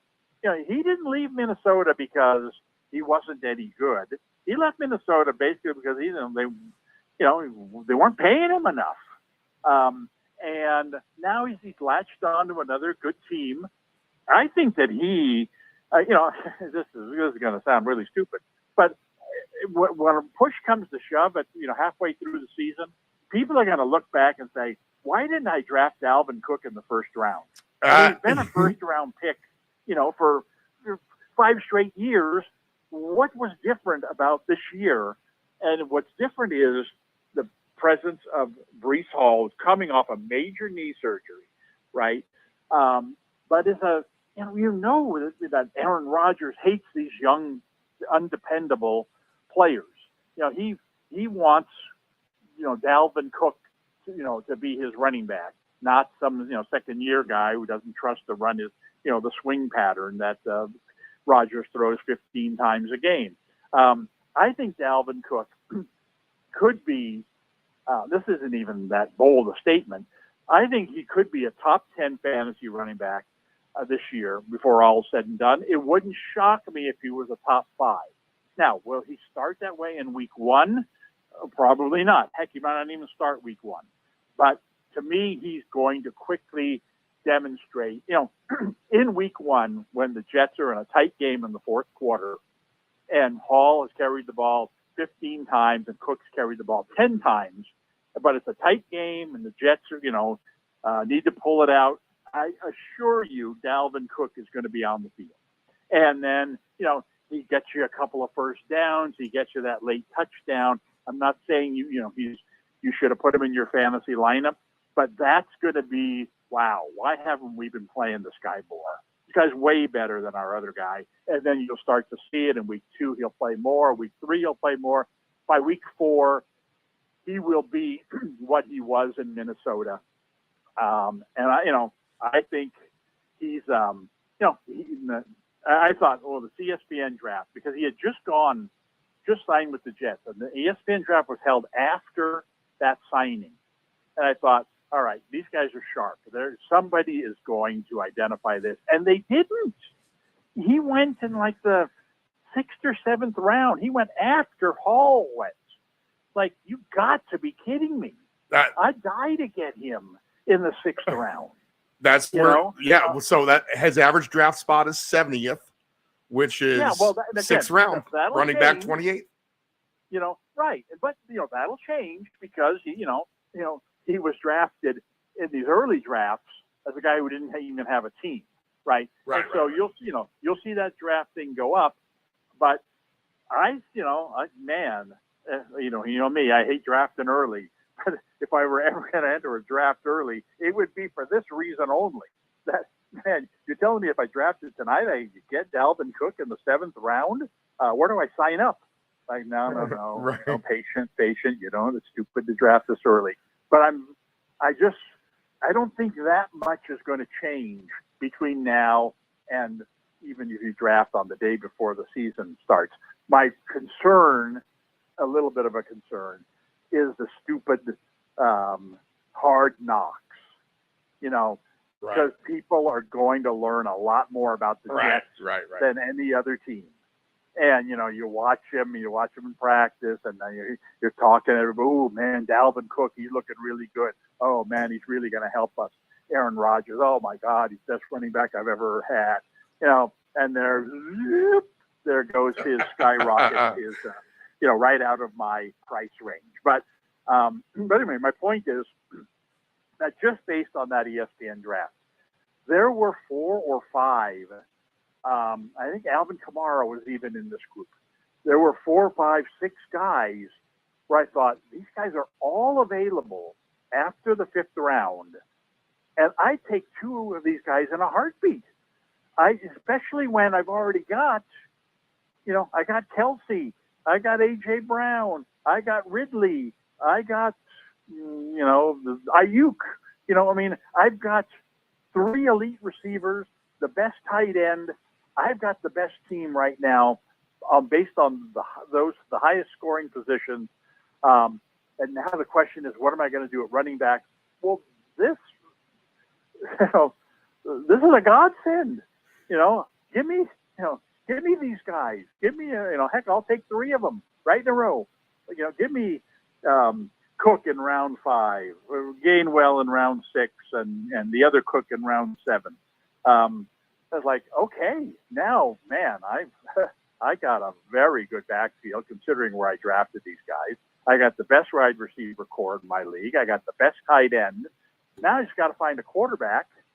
And we've talked about this before, that, and again, you look at the ESPN draft, 9 guys took a quarterback, within the first 7 rounds or whatever it was. But by the time everybody had taken one, right, then nobody took another one for like 5 rounds. So it's once the top 9 are gone and everybody's got a quarterback, it's like, I don't need to jump out there and draft the 10th guy. I can now wait 2 or 3 or 4 rounds and still get the guy who I would have taken 4 rounds ago. And who's that guy going to be? Well, this draft, it was Aaron Rodgers. I like Goff. I like Geno Smith. And who knows who's going to be the guy who slides out of that top 9 that maybe you like even more than that. But like I said, I'll take Aaron Rodgers as my quarterback. Drafting him in the 9th round, 10th round, right. Considering the rest of the guys I got on my team. So anyway, to me, the Dalvin Cook signing should really impact draft lists. and while we're hot, I think the Ezekiel Elliott signing with the Patriots will have the opposite, result. And that is, Bill Belichick, who's the most unpredictable coach when it comes to playing running backs, will give Ezekiel Elliott a chance. And Ezekiel Elliott, who's still got something in the tank, especially maybe not 29 other teams wouldn't see it, but the New England Patriots see it. They see him, we can plug him right in there. He can run off tackle with the best of them. He can pass block too. That's the one. Right. And Ezekiel Elliott is going to sneak into their rotation. And like any other Patriot back, he's going to have a couple of good weeks. Somebody's going to pick him up off the waiver wire. Then he's going to disappear. Typical Patriots, what we've seen from the Patriots, since the LeGarrette Blount days. But what this does, I'm not saying, hey, jump out there and get Ezekiel Elliott. What I'm saying is, do not draft Stevenson. I mean, his stock just plummeted. Right. He went from a guy, he's got not that much competition there anymore. He's going to carry the ball a lot, to a guy where they just added a 1B to his 1A. And, and like I said, and Belichick, Stevenson fumbles one time and Elliott's going to be starting the next game. And so, he goes from, probably a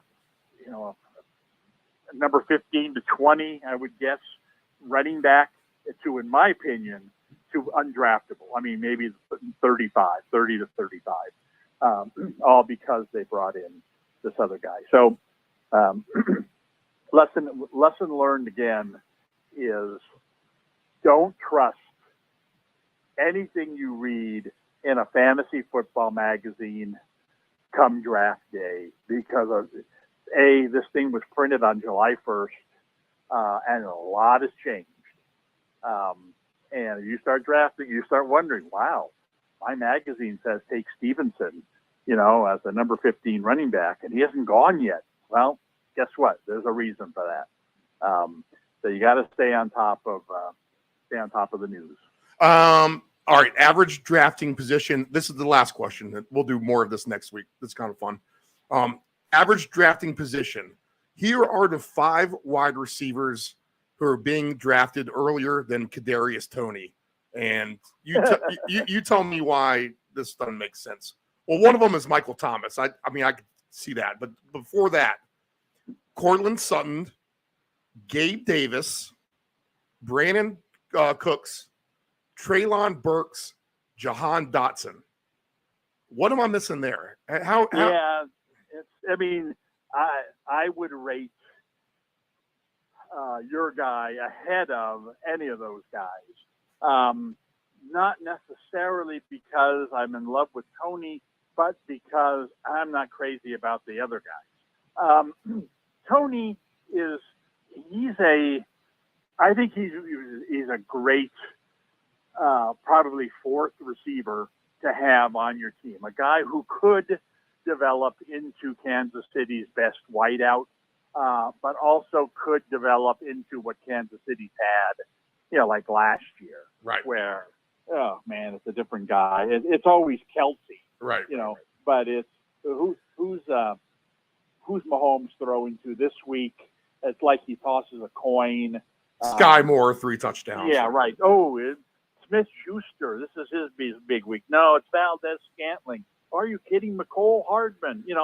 It's somebody different every week. And now this year, they have Sky Moore, who's they consider to be up and coming. A guy who's going to get a lot of balls thrown his way. But that's the good thing about Mahomes is Mahomes spreads the ball around, and when you get down by the goal line, he throws the ball a lot. So you tend to get that extra cheap touchdown that maybe you didn't deserve, even on a guy's bad week. So, like I said, I rate him ahead of, now Burks.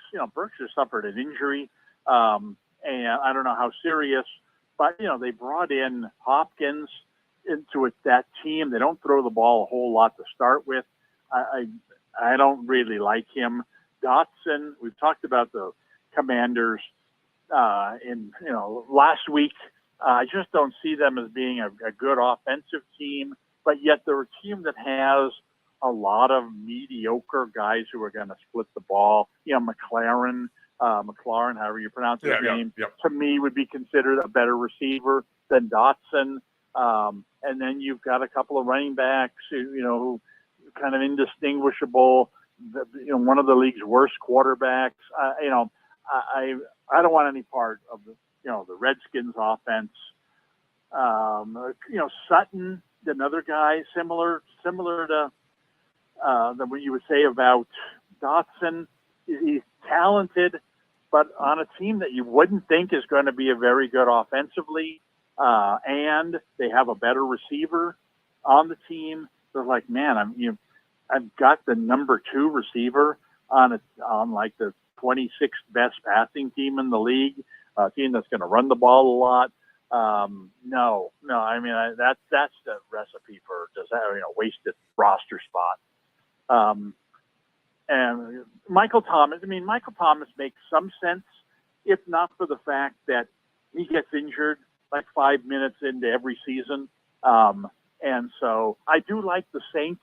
I do think the Saints this year have a chance to be a much improved offensive team. Their problem is kind of like I said about Washington, but to the next level, they just have too many pretty good guys. I mean, I think Kamara, has a chance to have a really nice season. They obviously brought in, Jamal Williams, the touchdown stealer, to come in and score the short touchdowns.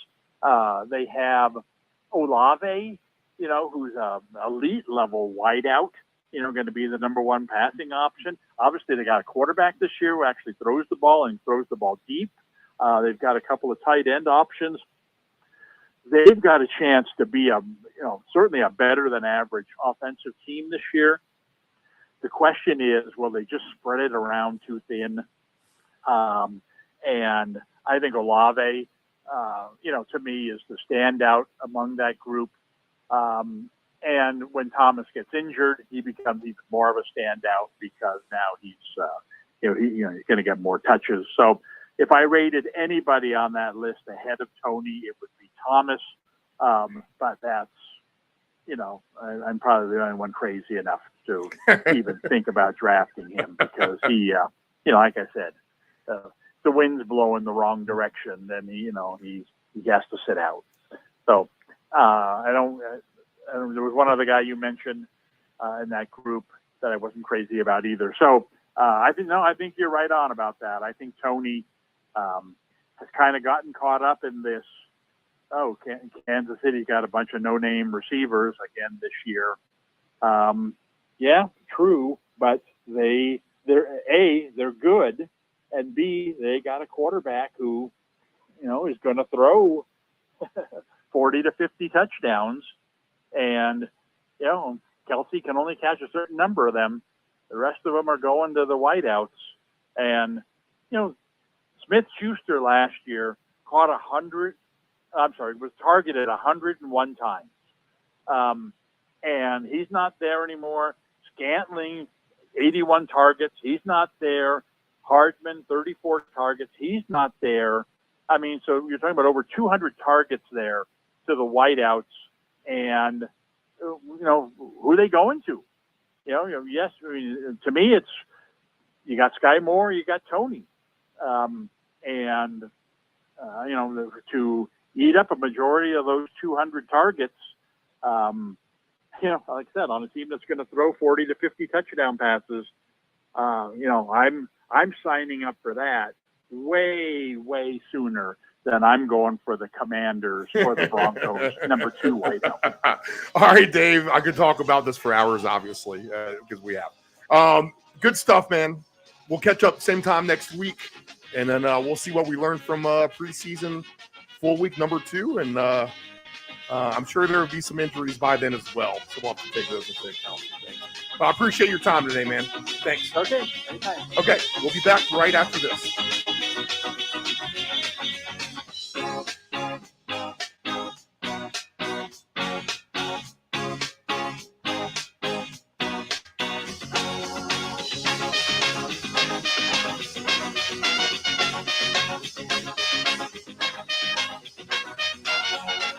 Family-owned and operated, CP Shuckers Cafe and Raw Bar specializes in delicious cuisine, refreshing drinks, and a laid-back atmosphere. We opened our doors in 1995 and have enjoyed being a place to either relax or celebrate ever since. Whether you are in the mood to indulge in a great meal with your friends and family or watch the game, we promise that our inventive menu, attentive service, and skilled bartenders will have you truly satisfied. Both of our locations have spacious outdoor patios for enjoying the breeze and catching a little sun. Our friendly staff at CP Shuckers will make your next dining experience a pleasant one by delivering personal care. We are open until 2 a.m. Full menu will be served until 10 p.m. and late night limited menu until 1 a.m.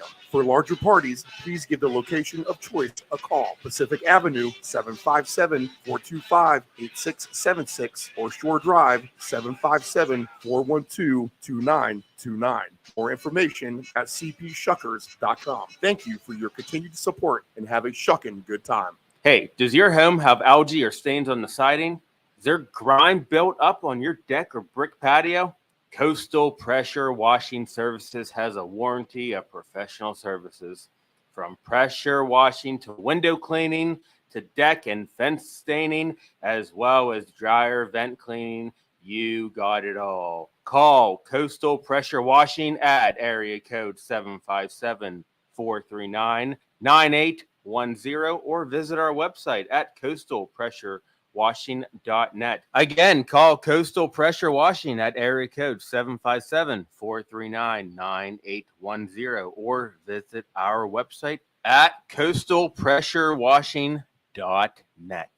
Dependable Solutions can provide all voiceover services for your advanced audio production needs. Think of us as an inexpensive option, no matter what the size of the project is. From one-word cameos to full script productions, contact Dependable Solutions at 757-354-5517. Do you want to advertise with Deep End Broadcasting?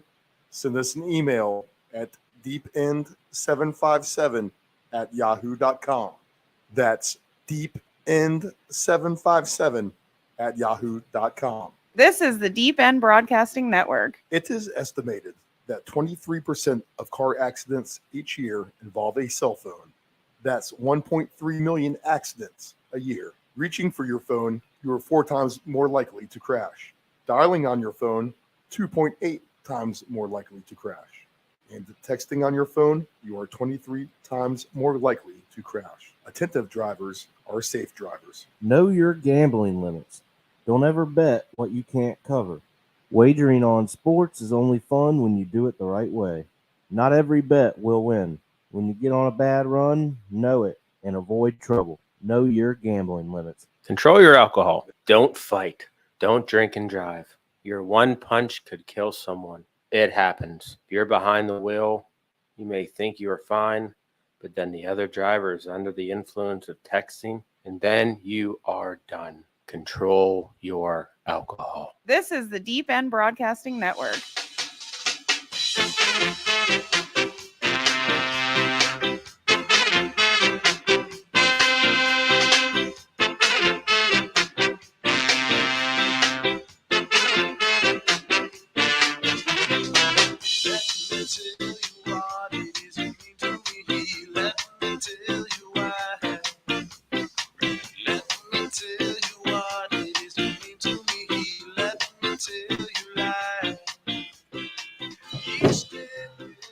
Dave Dill Grande in the house for an hour and 45 minutes. What about that? We can pick his brain about anything. World Cup soccer, baseball, and always the football. Very, very knowledgeable. So I think Nephew Dave is going to try to pipe in here just via the telephone here in a minute. And me and him will break down tonight's baseball slate. Just a handful of games tonight, a few games have already played out for today. Mariners 6-4 winners over the Royals. That was earlier. And pulling away late are the Nationals, up 8-1 over the Red Sox. This is bottom of the sixth, man on second base. So the Nats looking to pile on the Red Sox, up 8-1. I think that's Dave. We'll plug him in. Nephew Dave, how are you? Deep in broadcasting. What's going on, man? Everything good on your Thursday afternoon? All is well here, my friend. All right, 10-4. I'm going to monitor the updated. See, this would be our first test drive on this specific line that we're using. So far, so good, Dave. I've actually seen, remember how I told you the audio meter would trickle down? I've actually seen it trickle. Yeah. I've actually seen it trickle up. So it's like it's trying to equalize the voice as we go, which is good. It just bounces up right about where we need it to. So sounds good. Looks like maybe whatever we've done in the off season has worked. How about that? Hey, that's what we're aiming for. All right, a couple games, like we said, are already in the books. Mariners win 6-4, 8-1 lead for the Nats. Dave, man, I was off to another great start. 2 nights in a row, I'm off to this fantastic start, and I just need one more thing to click, and I just couldn't get it home one more time. I had the Dodgers in the over from some play I did earlier in the day, so I didn't want to deviate from that. The more I started thinking about it, I'm like, you know what? Maybe I like the Dodgers in the under. That's kind of what inevitably happened there. So I don't know. I feel like I'm on the right path, just a smidgen off. So maybe we can find something here tonight. Did you have any success with everything that you did? I can't really remember your picks or what you did. A couple good picks. On both of the books that I shop at, really close on one and just a couple off on the other on a big El Cheapo play. So I would say trending in the right direction, but just a couple more that, another pick or two I need to get home, and then, we'll be doing all right. All right. So let's see what we get here for tonight. First game on the board, and we only have, 1, 2, 3 games to discuss. Mets at Cardinals. The Mets are minus 120. Cardinals plus 102. The over-under is 10. It is Quintana, who's been okay, and he is a former Cardinal after he was brought over from the trade from the Pirates last year. But Adam Wainwright, Dave, did you know? I don't know how much you've been following Adam Wainwright this year, but he has given up. One, he's been terrible all season, for one. That's just been known. 86 degrees in sunny skies in St. Louis. But he also has given up 15 earned runs in just the last 2 games alone. So that's not too good, huh? No, that is not a recipe for success, Steve. So maybe we can click on him a little bit. 8.78 ERA. Quintana is 0-4, but with a 3.03 ERA. The Mets are still a bad team, but their younger talent seems to want to compete that they've called up. And I think this is more than anything just a fade of Wainwright. So I guess if you want to go ahead and take the Mets, you could. I could almost see this being an over as well, just a straight overplay. Both teams' bats getting hot. But we'll just leave it at that. 9-1 now, Nats over the Red Sox. So do you have any kind of thought on this one, Dave? Yeah, Steve. Well, I think the overplay is probably going to be the right call there. I have seen a couple games where I haven't thought much of St. Louis, and I go through and I check scores, and there they are beating somebody 8-2. Or something like that. So they have the possibility to surprise sometimes. And if the Mets young guys, at least want to compete, like you said, then maybe we just kind of find a number and hope that these two can kind of just, beat up on each other a little bit. All right, 81 degrees in San Diego. It is Rich Hill and Zach Gallen for the Diamondbacks as the Padres will host Arizona. 12-5 for Gallen, 3.24 ERA, 155 innings pitched, just 134 hits. So 20 less hits than innings pitched, 165 strikeouts, just 32 walks. He has eaten up a ton of innings. I don't think I've seen anyone eat up 155.2 since we started the show and kind of looking at the innings pitched for these guys. So Gallen is a workhorse.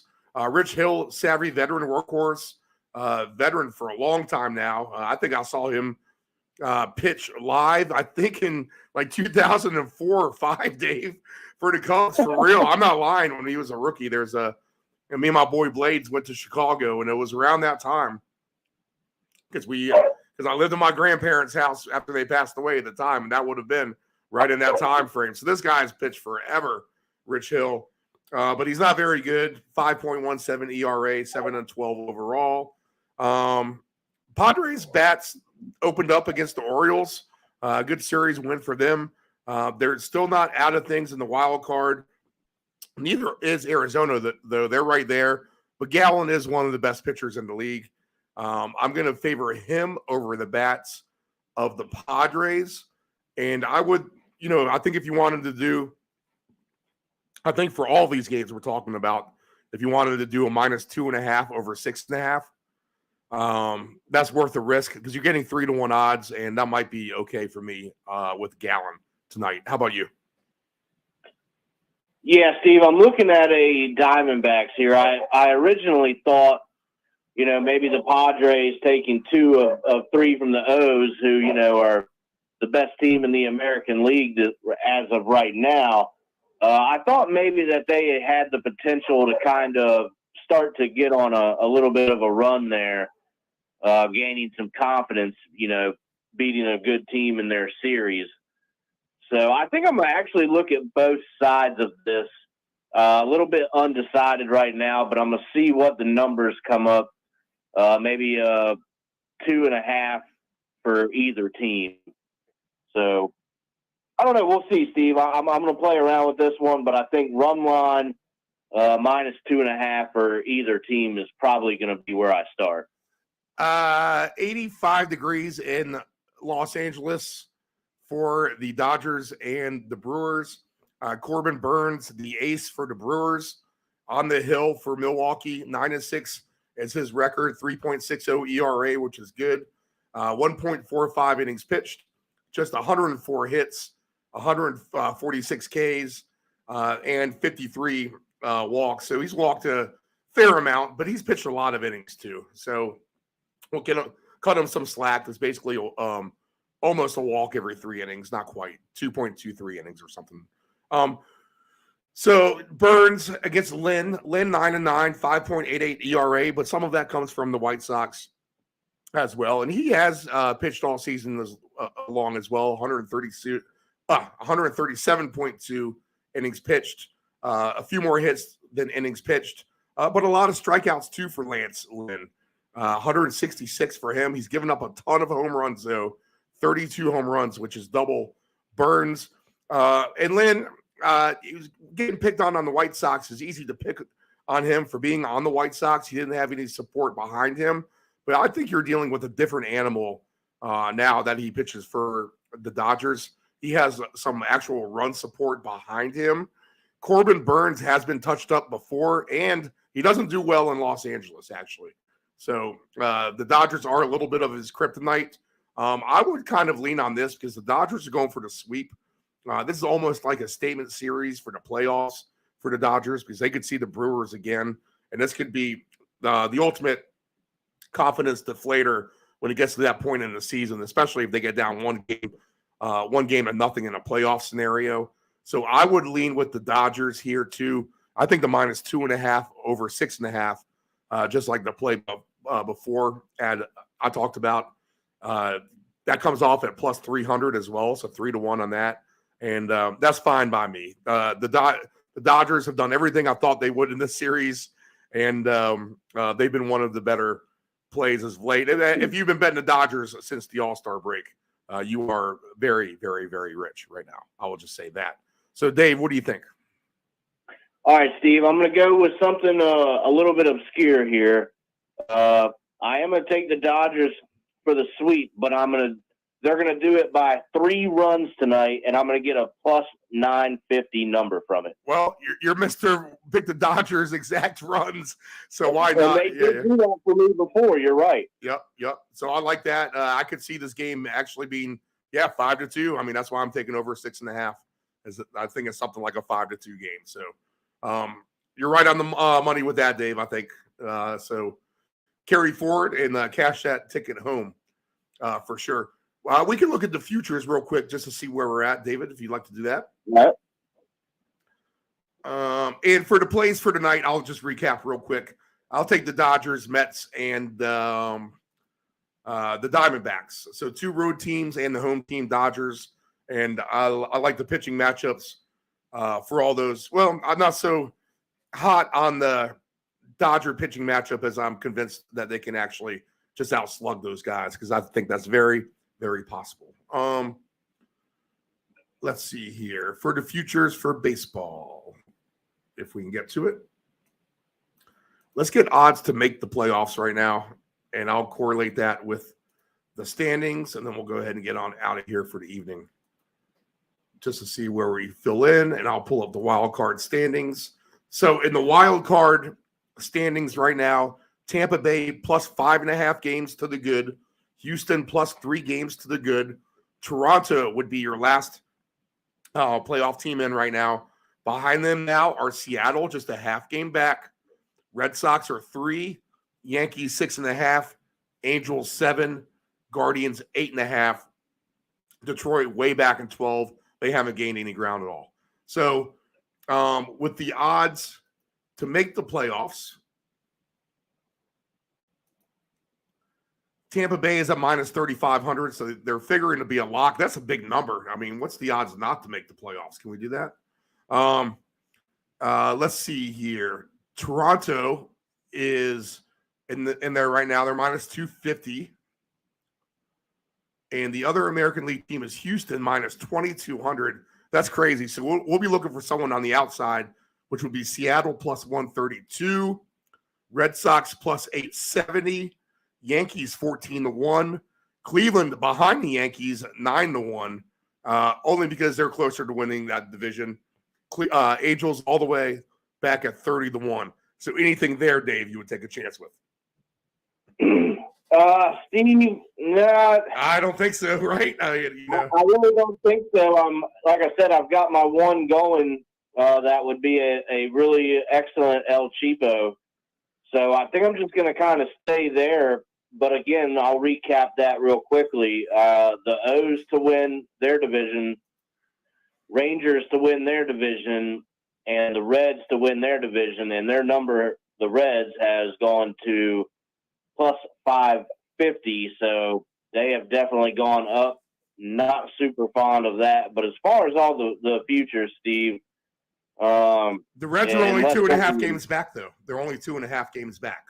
So they're right there. Yep.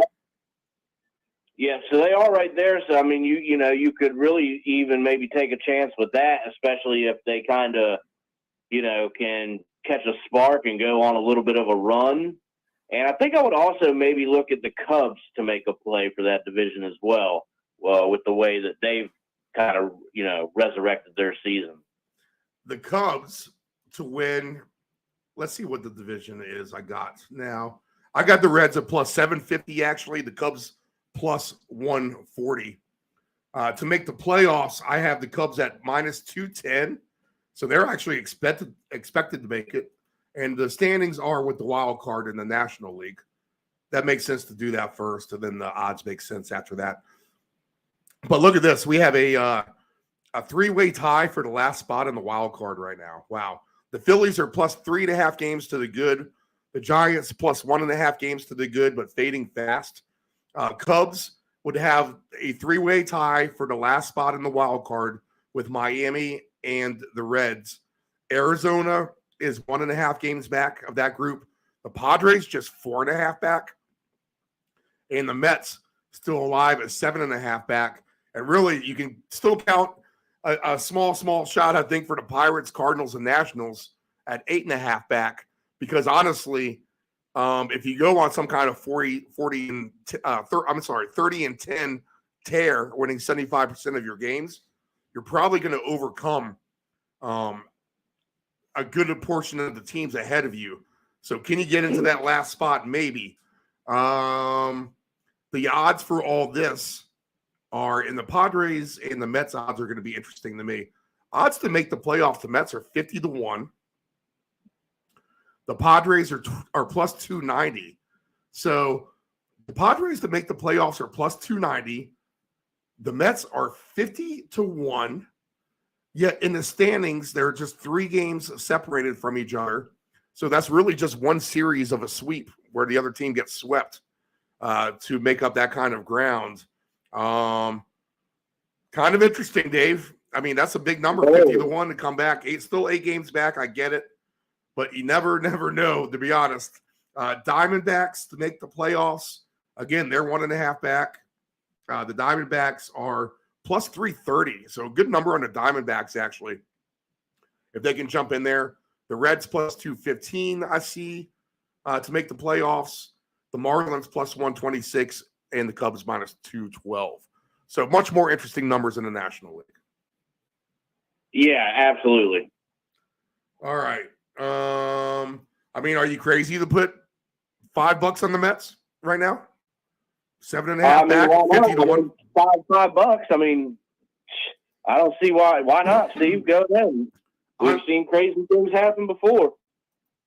And if you want to get the Mets with someone like the Yankees to make the playoffs, that's a cross parlay that you cannot do. So that is not allowed. Okay. All right, Dave, the series this weekend, and then we'll get out of here. We talked about it a little bit yesterday. A lot of games I don't think I want any part of. Maybe the Mets and the Cardinals is something I can stick with if the Mets stay hot and the Cardinals are where they're at now. The Padres and D-backs figures to be kind of a tough one either way. The Royals at the Cubs, this could be one where the Cubs can take advantage. And that's an early start on Friday. The Tigers are at Cleveland. I think that's one I want to stay away from altogether. The Blue Jays are at the Reds, which is an interesting series, but a tough one to handicap, I think, just in the general scope of things. Red Sox and Yankees, again, kind of tough. Red Sox reeling, Yankees reeling. Nothing for me there. The Nats have been hot. They'll host the Phillies, so maybe some overs in that series potentially. The Tigers and the Guardians play doubleheader number 2 on Friday as well, so we'll stay away from that. The one I like the most are the Braves hosting the Giants. I think you can find some Braves stuff all weekend.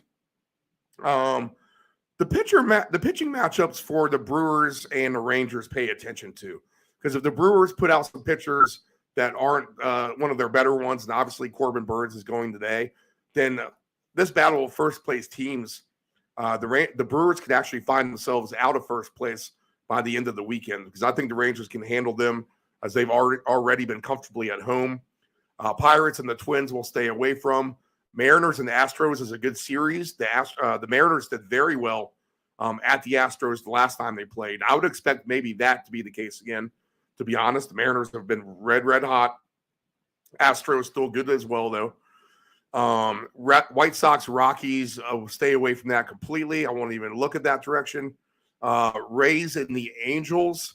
I don't know what kind of Rays team I'm getting. And the Angels can get hot at home. Maybe that's a series of overs, though. If the bats can get hot for both of those teams. I'll probably definitely take a look at your Orioles and Oakland as they look to resolve their woes on the road. And the Marlins are at the Dodgers. And that's going to be another flex your muscle series for the Dodgers, I think. So out of all those days, what are you going to be looking forward to most? Steve, the two I'm going to be looking at immediately come the weekend will be the Orioles and the Cubs. I think we can get some nice alt runs here for both teams. So that's going to be my first focus, especially Chicago, if they can kind of take it to the Royals there, I think we can get some pretty nice run line numbers there. So those will be the two first up on the radar. And let's see here. I thought there was another one that caught my eye as I looked. No, just those two as of right now, Steve. We're going to be looking to maybe do some same game stuff, combine those into like a same game X. Updated score: Nationals 9, Red Sox 7. So a big top of the 7th for the Red Sox. 5 runs across right now. 2 outs though with no one on base. Yeah, Dave, it's gonna be fun. So let's tread water safely. We'll be careful with our soccer as well, as that's kind of spread out. So that's going to allow us to be a little bit more careful than having a million games on at once. We can hopefully isolate some good things this weekend. And when we get back on the air next week, come back from the Turks and Caicos live on location. How does that sound? Sounds good to me, Steve. All right. So good week of guests. We had John Hale in the house. That was great. We had our man Dave Del Grande in the house. He was great. Nephew Dave stopping in with the baseball. You can catch all of this and more if you want to go back to some of the older shows of some of the other stuff. Go listen to your Inquisition Unknown replays, people. Scroll on down and see what you can find for that as we prep you for season 2 whenever that officially kicks off. But we'll wish you a good weekend. Nephew Dave, thank you. Be safe. Good luck. Thank you. Everybody have a good evening. Yep, everyone have a good evening and good luck.